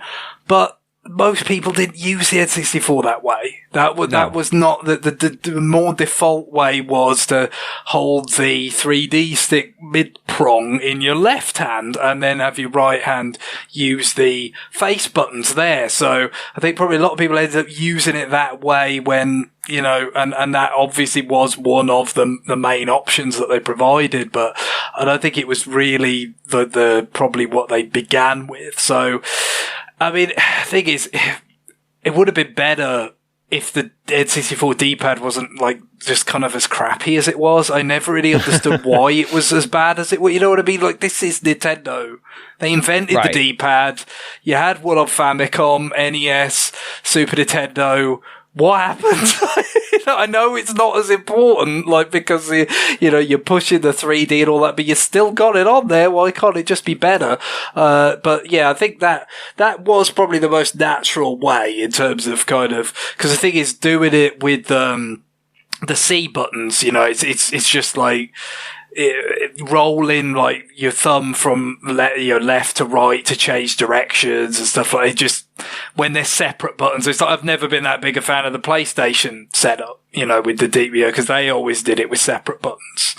Not as separate as the C buttons on the N64. They're a lot easier to roll among them, but still, I like the cross pad. Kind of feel. I just don't know why it didn't feel better on the N64. But that is, I think the way it was designed. I think you could do, with NSO, I think they did because the NSO is bizarrely inflexible when it comes to the old games, right? Because when you got to Wii U Virtual Console, there were some things that were kind of, less than brilliant about some of the visuals, the NES games looked kind of muddy and didn't have an original pixel count option for the display. N64 games looked really quite dark, didn't they? But one thing that was really quite good is you could do custom button mapping just for that, right? Right. Whereas with Switch, you've got the custom button mapping thing at a system level kind of thing, but, for whatever reason, you just think there'd be a thing in the NSO app for, let me do custom layouts like I could do on Wii U Virtual Console. But no. But what they do with Sin and Punishment that they don't do for a lot of games on the N64 expansion pack are such that the C, the right stick essentially is just the C buttons, right? But, up, down, left, right, but you just got to push a stick in that direction rather than being discrete buttons. But in Sin and Punishment, that is not the case. It allows you to use that as the 3D stick, the analog stick on the N64 controller. So you basically have a choice, as you did with an N64 controller. Do I want to use the analog stick with my left thumb or my right thumb? And that is, I think, kind of a canny kind of change, because I don't think it would have been particularly useful to have him substitute for the C buttons. In the way that it is relatively useful for that stick to substitute for the C buttons on, say, Star Fox 64. It wouldn't have been much use in Sin and Punishment, but to have that option just natively, without having to change anything, of okay, no, I want to aim with my right thumb, because, that's kind of what I'm used to, with a lot of dual analog setups, then I can do that, with a minimum of fuss. So it's not too bad, actually, playing it portably, that way. But, the thing we used to talk about was, oh God, Sin and Punishment would be so much more accessible if it had a, sort of, Wii Remote, a nunchuck setup where you could just point and shoot and move with analog stick, and they went and did it with a sequel. It seemed almost fantastical. It's this wonderful idea. It would be the perfect fit, but they won't do it because this game, no one knows it exists. No one fucking cares. But they did it. That's a good point. I don't know why I went immediately to the N64 game when the Wii is the kind of the realization. It is like it becomes like quite a different game. It is because look, it still has a dual analog setup. You could play that game with a Pro Controller. I saw plenty of, because they differentiated on the leaderboards by what people used. You could see people had great fucking scores with the dual analog stick. So it's not like you couldn't, control it that way and do well, but it felt so much more natural.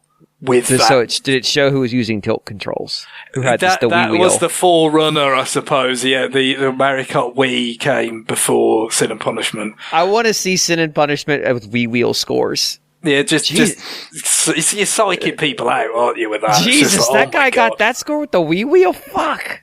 Just he basically did it standing on his head, didn't he? And yeah, what can we do against that?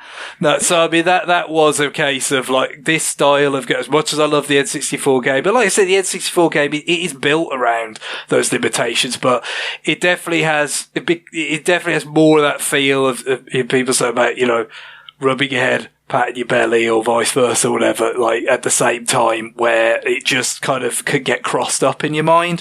Whereas I think when you have the greater separation of pointing to shoot and then moving an analog stick to move the character, it just feels more natural. It is more fluid, as just like snapping among targets. I'm sure you could do it with sticks, but I don't know. I don't have the kind of not the dexterity, I guess, but it's really just kind of getting it to stop as quickly as that. You know what I mean? Like I can't do those kind of big motions with a stick, but then stop right at the right place. And that's why, actually, thinking about Pikmin 4, one of the characters in Sin and Punishment 2, the female character, I believe, if I'm remembering correctly, had sticky aim like Pikmin 4.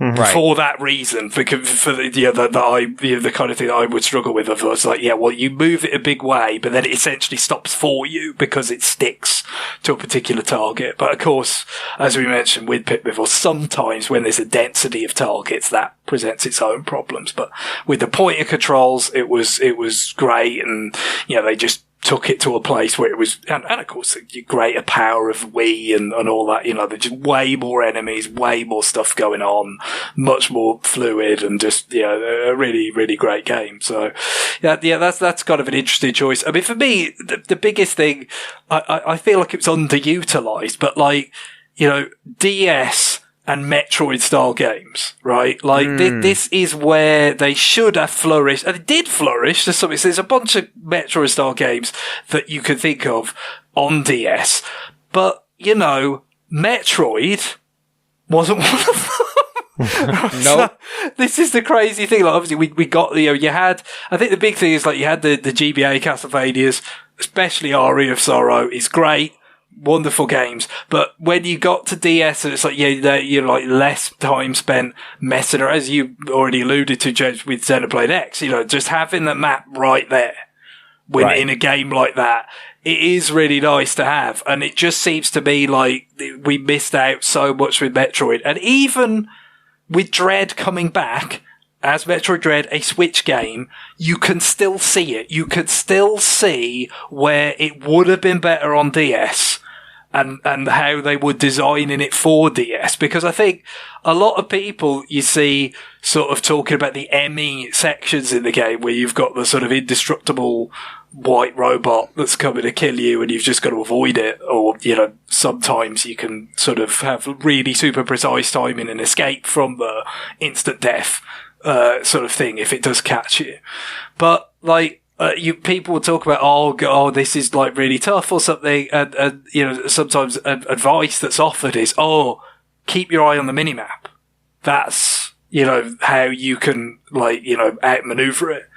And then it's like, because this concept was almost certainly conceived with the idea that we would have the whole, not a mini-map, a whole screen of the DS would have the big map, and it would be really clear, all the different parts of this ME maze that we would use. And that's why they came up with the idea in the first place. And then years later it comes back and it doesn't have that anymore. And I think, some people are just not going to take to those sections in general, because it's, like stealthy, and it's, you know, kind of doesn't like fit in so much with like, you know, just the pure exploration, especially of certain Metroid games. I think it fits in with things like, you know, the SAX in Metroid Fusion, the sort of post game of Zero Mission. It's not like it came out of nowhere. Like, you know, it's very clearly descended from things they've been doing before, but it, you know, I think at least some of the people who are somewhat amenable to it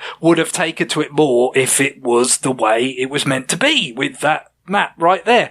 And, you know, it also reminds me of, you know, Breath of the Wild, Tears of the Kingdom, you know, with these incredibly unruly inventories of a million different things. Oh my God. You were clearly just meant to be able to look at the bottom screen and like flick through it and go, yep, all right, get rid of that, have that, and it would be really quick.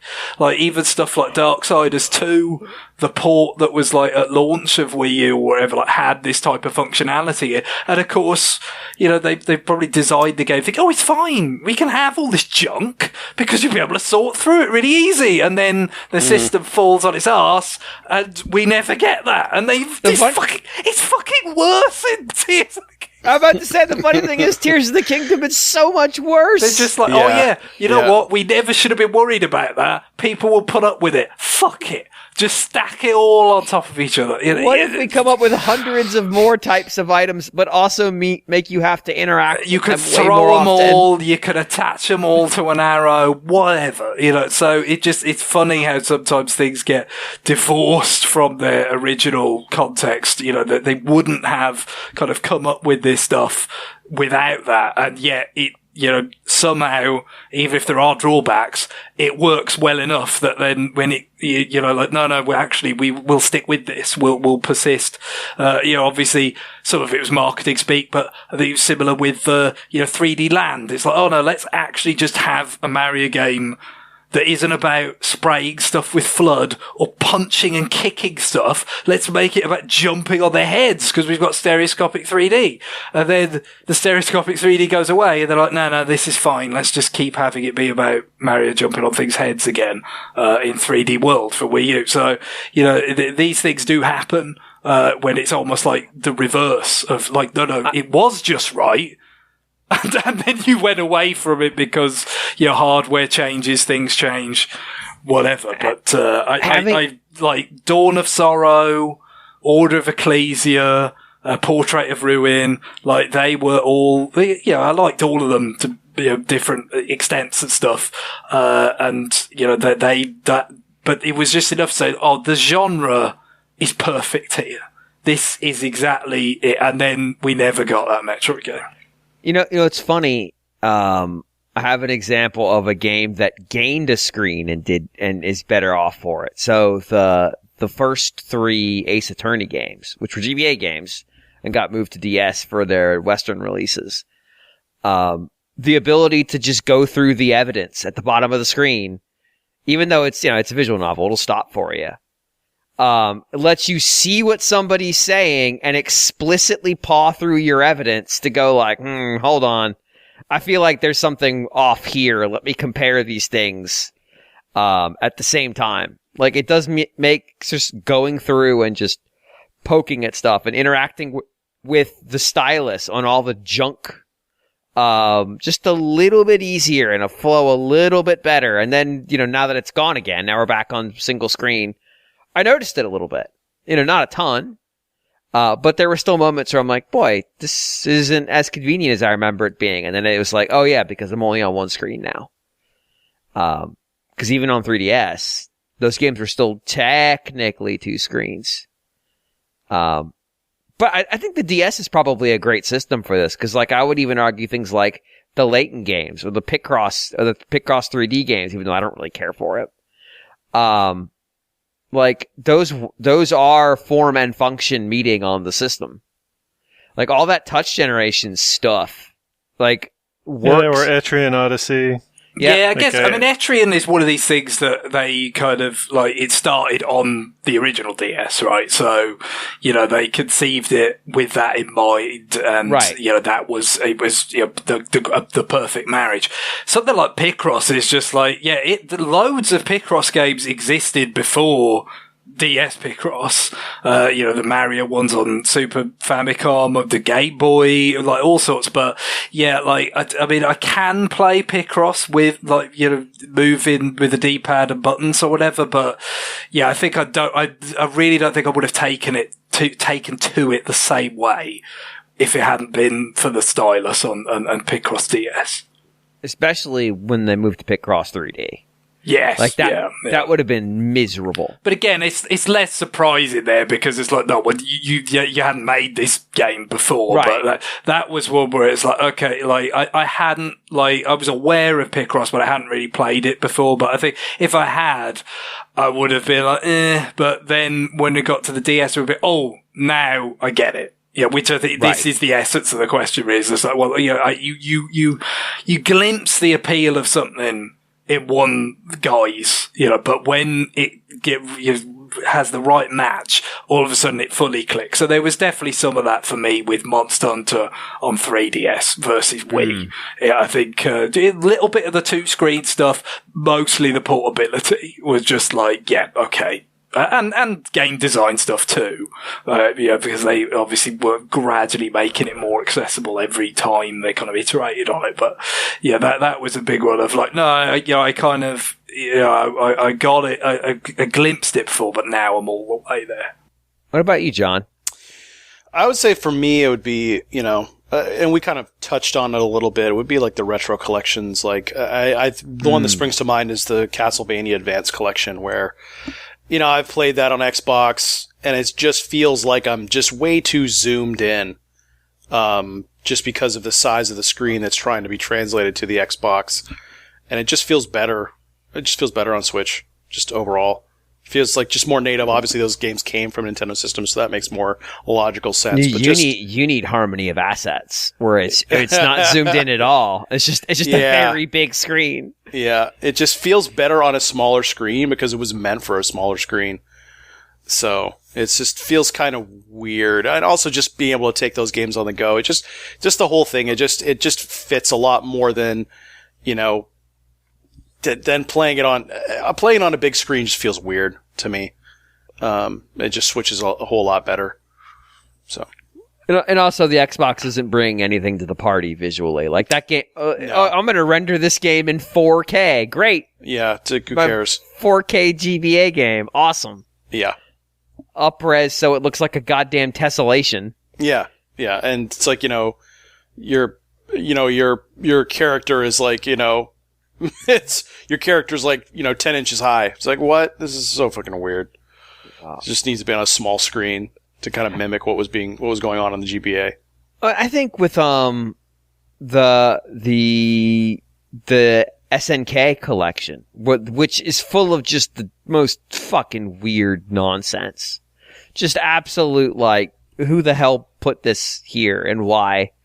The game where you're a car that's got arms that picks apples off of a tree because SNK was on some shit. That being on Switch and being portable makes it a fun airplane game. Mm-hmm. It's like, I've got the next hour to kill on my flight to Chicago. What am I going to do?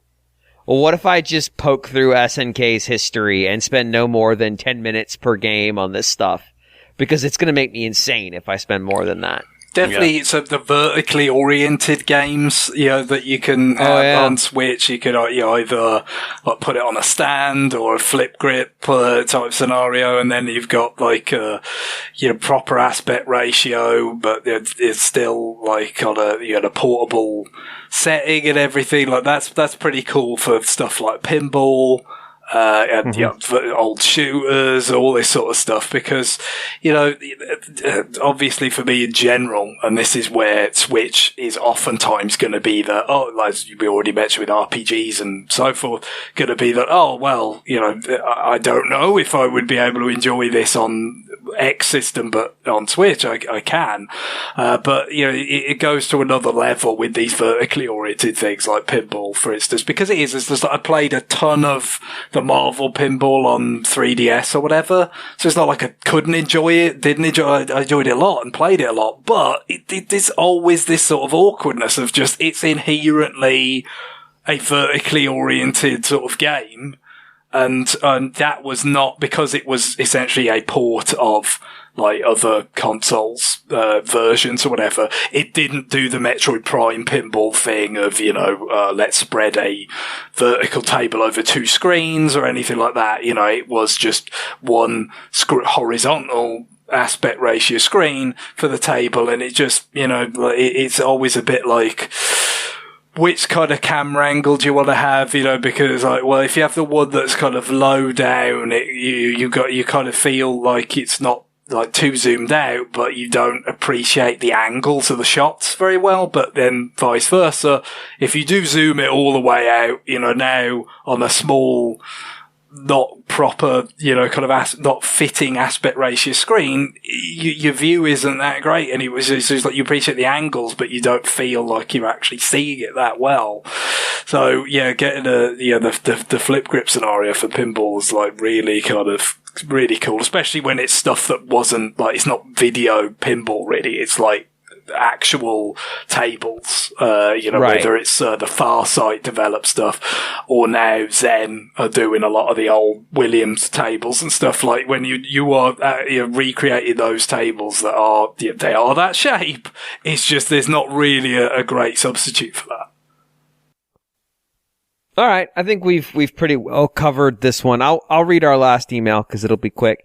BSK writes, to the Romeo Foxtrot Nintendo crew, if this podcast had a mascot, who would it be? With 800 plus episodes, including various spin-offs, under its digital belt.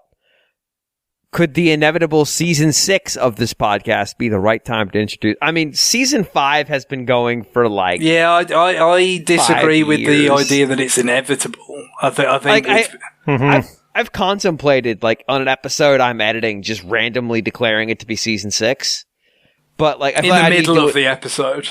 Yeah, I think, that was the idea. Exactly. Was like somewhere in the middle of an email, go, by the way, this is season 6, which not 10 minutes, not like the whole episode's mid-season. Not the start of the changed episode. Seasons mid-episode. Like, half of the episode was still in season 5, but now we're in season 6. Oh, that's bold. That's TV marketing, right? Like, imagine we have cliffhanger episodes. What if you just don't finish the episode? And you release that on television and then go to blank air for the remaining, say, 15 minutes. And then 6 months later, you replay the first 15 minutes with the second 15 minutes included.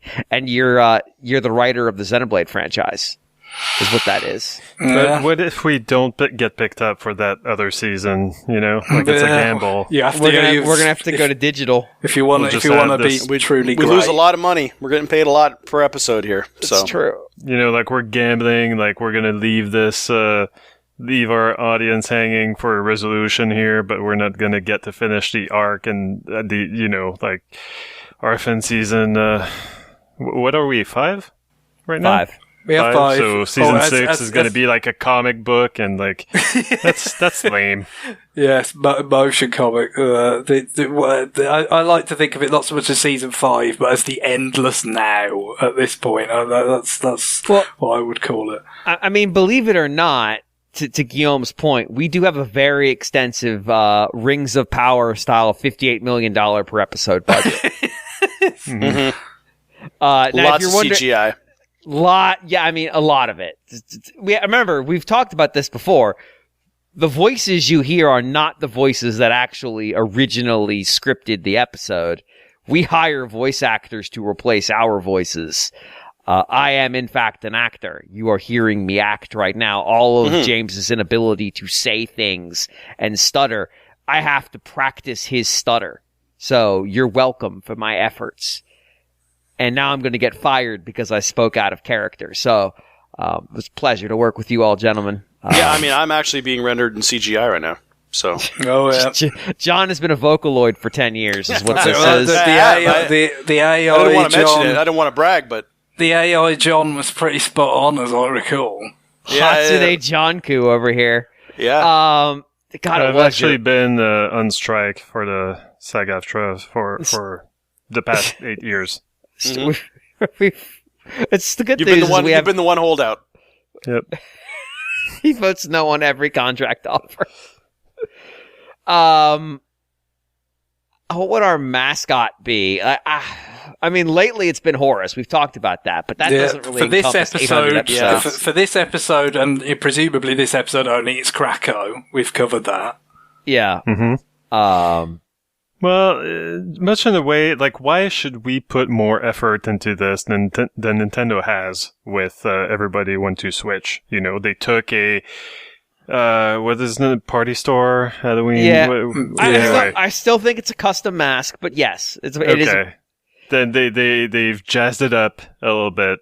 He's certainly very jazzy. Yes. Yeah, it is sort of reminiscent of taking a William Shatner mask and painting it white, and bang, you've got Michael Myers. I feel like it's got some of that same kind of cursed, it kind of satanic creation to it. So we don't have the money for a horse mask. But what we have basically is I do have a sequined suit, though, just to be clear. Okay. All right. I do have a fabric carrot.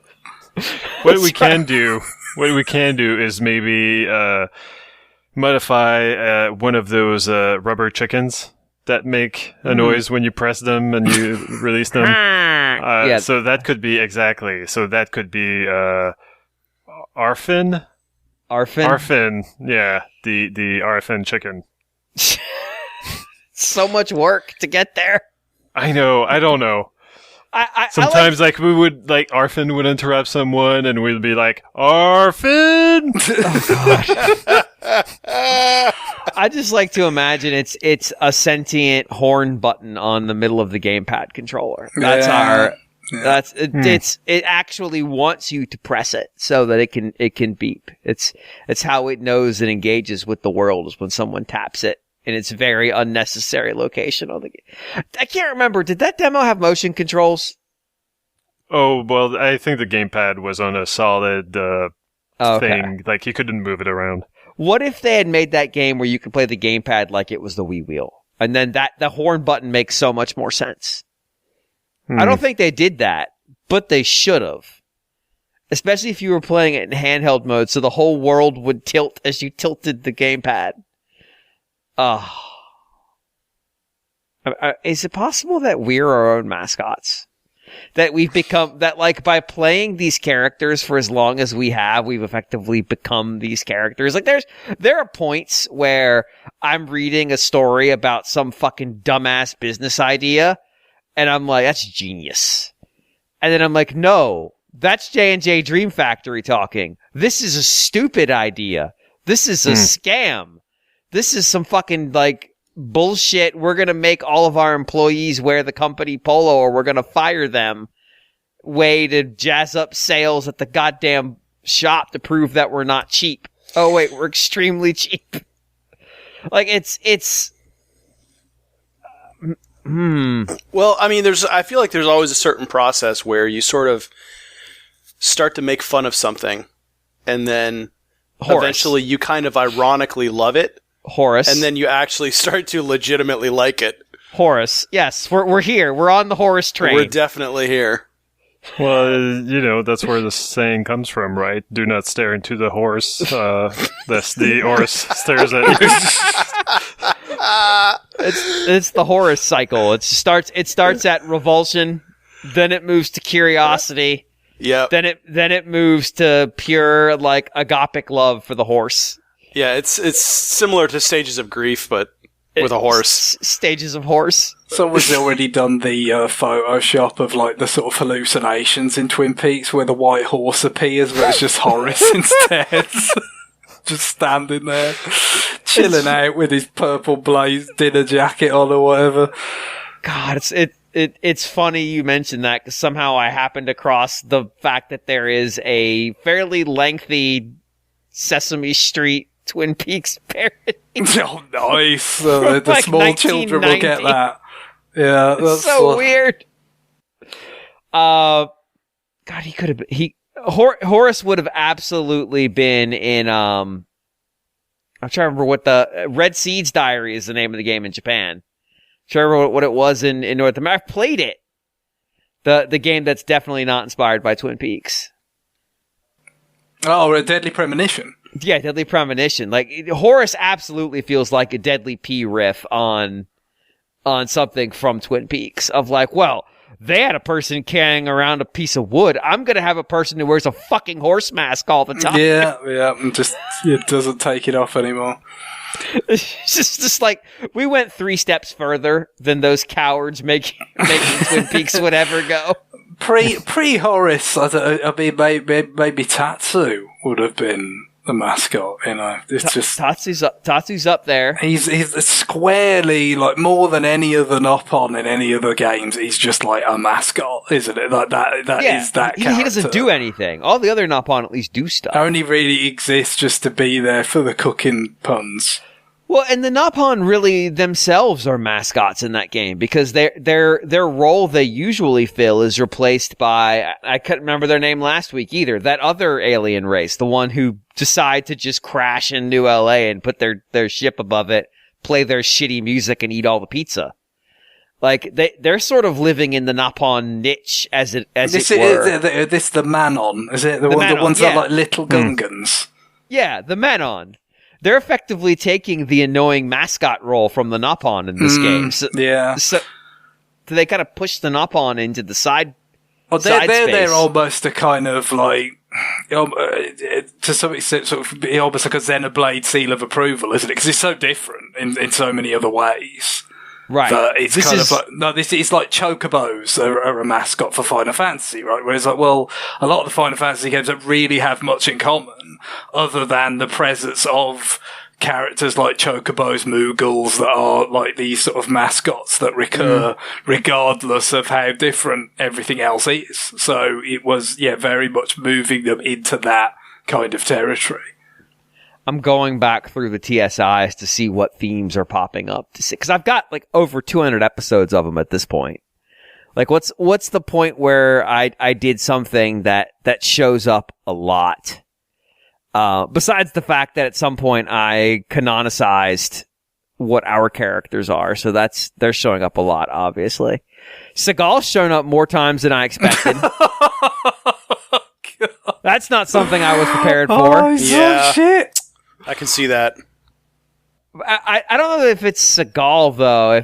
It's more shit. I'm blanking on his name now. Death Wish. Oh, Bronson. Yes. Yeah, Bronson feels more on the nose. The Bronson mascot is true. Yeah. The older we get, I feel like Bronson is more sort of emblematic of the energy of the show. Yeah, he really is. Just like, that's when we'll get to seasons, RFN season 6. I wish I was dead. That is. I do frequently walk around slinging a camera over my shoulder, just in case. All seductive, like, for pickpockets.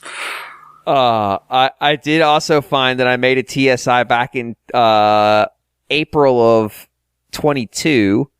This is the episode where I talked about John as a ringer in a pickleball league. And one of the competitors who had plus 150 I odds. finally saw some sort of imagery of pickleball in an episode of The Righteous Gemstone, so... absolutely, you did. I'm slightly aware of what that actually is now, because I wasn't on that episode where you talked about pickleball originally, so I was listening to it and just sort of trying to piece it together. So it's the fastest growing sport in North America. There you go. Get on board or risk being left behind. Yes, one of the competitors. I will monitor it very much the way I do with the fastest growing COVID variants. So I was going to say one of the competitors. So basically, the TSI for that one was an odds board. John, you were plus 220, so you've got. All right. You're very respected. But the RFN mascot, the concept of gambling. Oh, no, it gets better. One of the competitors, and I named him before, this is April of 22, was named Horus. Oh, wow. Wow, prophetic. That's spooky. But another one that's popping up more than I expected is Joanna. Who's on here twice. Carrington really should be the mascot, to be fair. Carrington could be the mascot. I don't know. It's talking bad Connery impression. What more do you want in a mascot? Yeah. I mean, You're telling me you wouldn't rather have that than fucking Steely McBeam or whatever the Steelers mascot's called? what if I could get him playing Steely McBeam? I mean, what if I could get Sean Connery as Steely McBeam? What about that guy from Disaster Day of Crisis? Steve Hewitt. Yeah. Steve! Yep. The guy who dies almost immediately because he falls into a fucking volcano? Yep. He Still falls got the watch, into though. a stationary thing? Still got the watch. Oh. Oh. The best part about the watch is that his sister really doesn't want the watch. Yeah. I don't want the fucking that's because watch. it is the watch out of Pulp Fiction. Oh, okay. And everything that entails about where it's been. Yes. Oh, okay. Well, that actually does explain a little bit better what we're dealing with here. But she very much does not, and he is very much insistent he is going to give her the watch. It is going. If you haven't experienced that game, it's very stupid. It's remarkable. No, that game has been a mascot of a sort, to be fair, over the years. Mm-hmm. Yeah, I mean, it kind of has the ability for us and other people to just reference it sort of on the fly. That's the thing. You know what they should do, isn't it? They should remake Disaster Day of Crisis, but they should sort of, canonize is probably not the right word, but sort of, give it a sort of official seal of approval by putting Nopon in it. What if it was happening?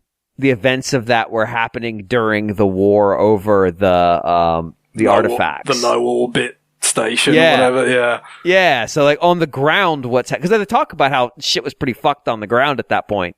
Maybe that's why. yeah. No, well, everything's connected. It's with the Rand Corporation in cooperation with the Sorcerer people. Yeah, and the earthquake machine. Which is a key plot component, but they also had nukes just in case the earthquake machine wasn't a sufficiently dangerous threat. And they built a mech just to be clear. We're very serious about our plans. We have nukes, an earthquake machine, and a mech. I mean, Bigfoot Pizza is also a candidate. Just the concept of Bigfoot Pizza. Cause it still has the line that the funniest thing John's ever said, which is he just straight up calls Reggie Bigfoot Pizza Boy. And like, I can hear him saying that 10 years on to this day. What was that bit in the AI generated thing? What Johnny was referred to something boy, wasn't he? Boy, Yeah, Hoof Boy. Hoof Yes. Boy. There you go. That can't be coincidence, right? That's where that comes from somehow. I have to believe. I don't. And again, this was pre-Horus. Oh, that's true. It's just that's the problem. All the roads just lead there, don't they? That's what we're finding. But like it's like Horus is Gabbo. Like we had all these hints. Had all these hints that Horus is coming. And then we get there, and it's not a puppet. The prophecies were all there right in front of us, and we just never put it all together. Yeah. Horus is coming. Yes, it's just the billboards. What's Horus? You'll find out. Yep. Oh my god. Anyway, what I'm hearing right now is that Hoof Boy is the mascot. I thought the AI thing offended me because I never pop off like that at anybody but John, and I don't even pop off like that at John. I don't just like go at him like that. I feel that was like John's reference to Reggie coming out of your mouth, but about John, it was like all jumbled together. Mm-hmm. It was very weird. So, in summation, we will begin season 6 when we're able to construct a 25-foot wicker Horace that is named Hoof Boy, that we will all burn ourselves to death. We're going to burn the actors who play us so that we can launch with new actors, hence the reason it's a new season. Yes. Make sure we edit that out of the script before we send them the script, though. I don't want them to find out that we plan to kill them. Ritually. Unritually, I think they're already aware. I mean, there's at least 3 references to the Xbox fridge in the TSIs as well. This reminds me that like there's like this festival of kind of horror or like niche cinema in Montreal that was gonna award Nicolas Cage with kind of a lifetime achievement award, and he couldn't come, and like he canceled because of the strike. So we gotta wait until the end of the strike, but also we gotta get Nicolas Cage for our giant wicker Horus, right? He's more partial to the bees, though, isn't it? You gotta get. He has debt, and we have a $58 million per episode budget. This is easy. How is it he in Rings of Power? God, what Tolkien universe character would you cast Cage in? Oh, Tom Bombadil. It's good. It's good. Yeah, I mean, it's perfect. But also, I want to hear him do the fake accent so bad. I want it so bad. Him singing about his boots in a fake accent, yelling at a tree. Oh, imagine him yelling at Old Man Willow. Oh, it'd be so good. Amazon, listen to me. Jeff, we're tight. Listen, you have $58 million per episode, and you can't touch anything in the Lord of the Rings books. Well, guess what? There is a book that he wrote for his children that's just about Tom Bombadil. It's out there. You can use that.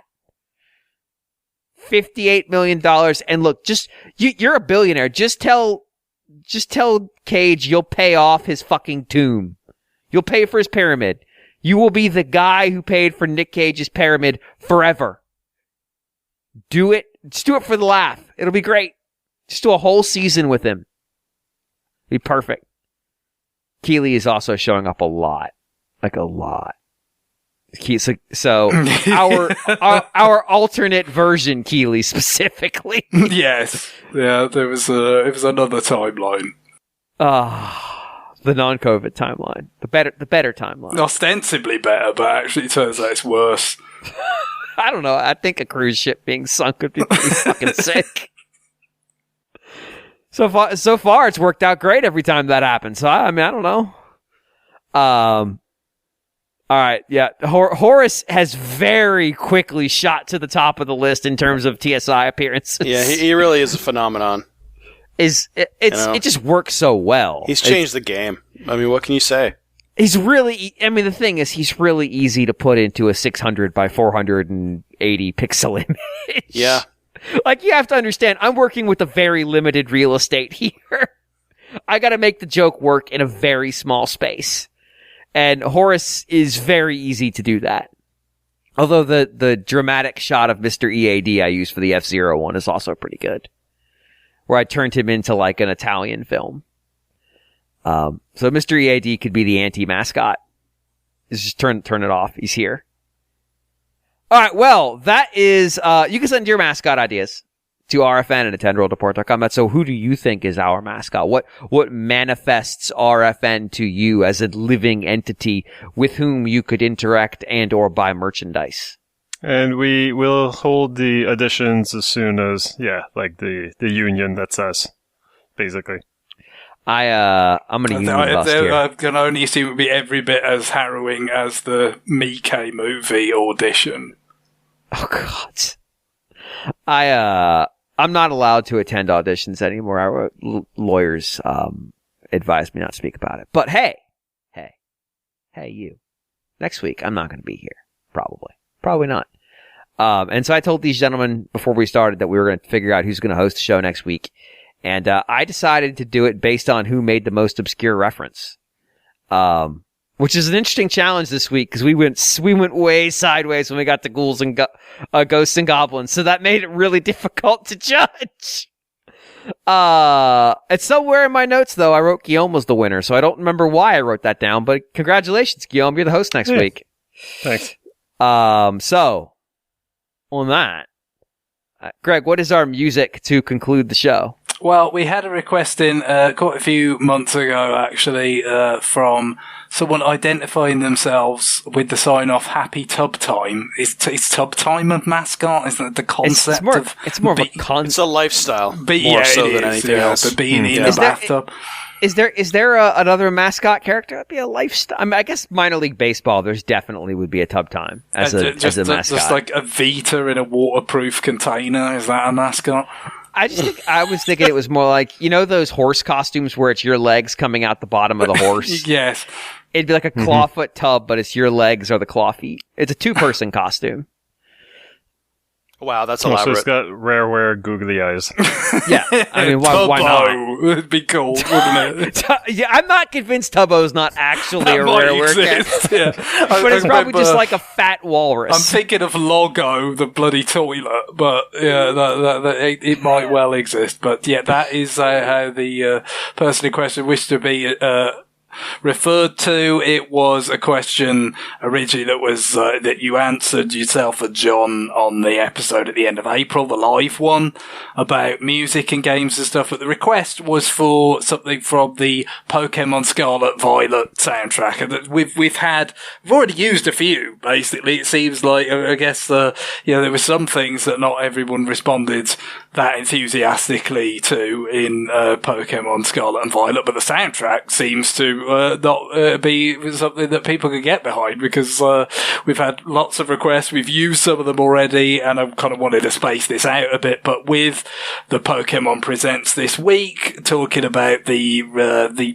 date for the first part of the sort of, was it Treasure of Area Zero or whatever, the teal mask, I believe, is the first part, coming out about a month from now. So yeah, with that, I thought it's been a few months now, so we can, since we last used a Pokemon Scarlet Violet request, so we can move on this now. And this is, I believe anyway, the battle theme for Penny, which so I've not played Scarlet Violet yet, but just investigated this song a little bit. It seems like a lot of people are very taken with it, because it is a battle theme for a character who is very introverted, so sort of quiet character that just sort of breeds EVs and their, the associated evolutions. But this battle music is like the biggest thumping dance mix battle music in the game, basically. It just comes out of nowhere, apparently. So yeah, there's a lot of people seem to be quite enthusiastic about this, so I'm quite happy to use it now. Awesome. Well, on that, it is time for us to go. Bye, everybody. Bye. Later. Bye-bye.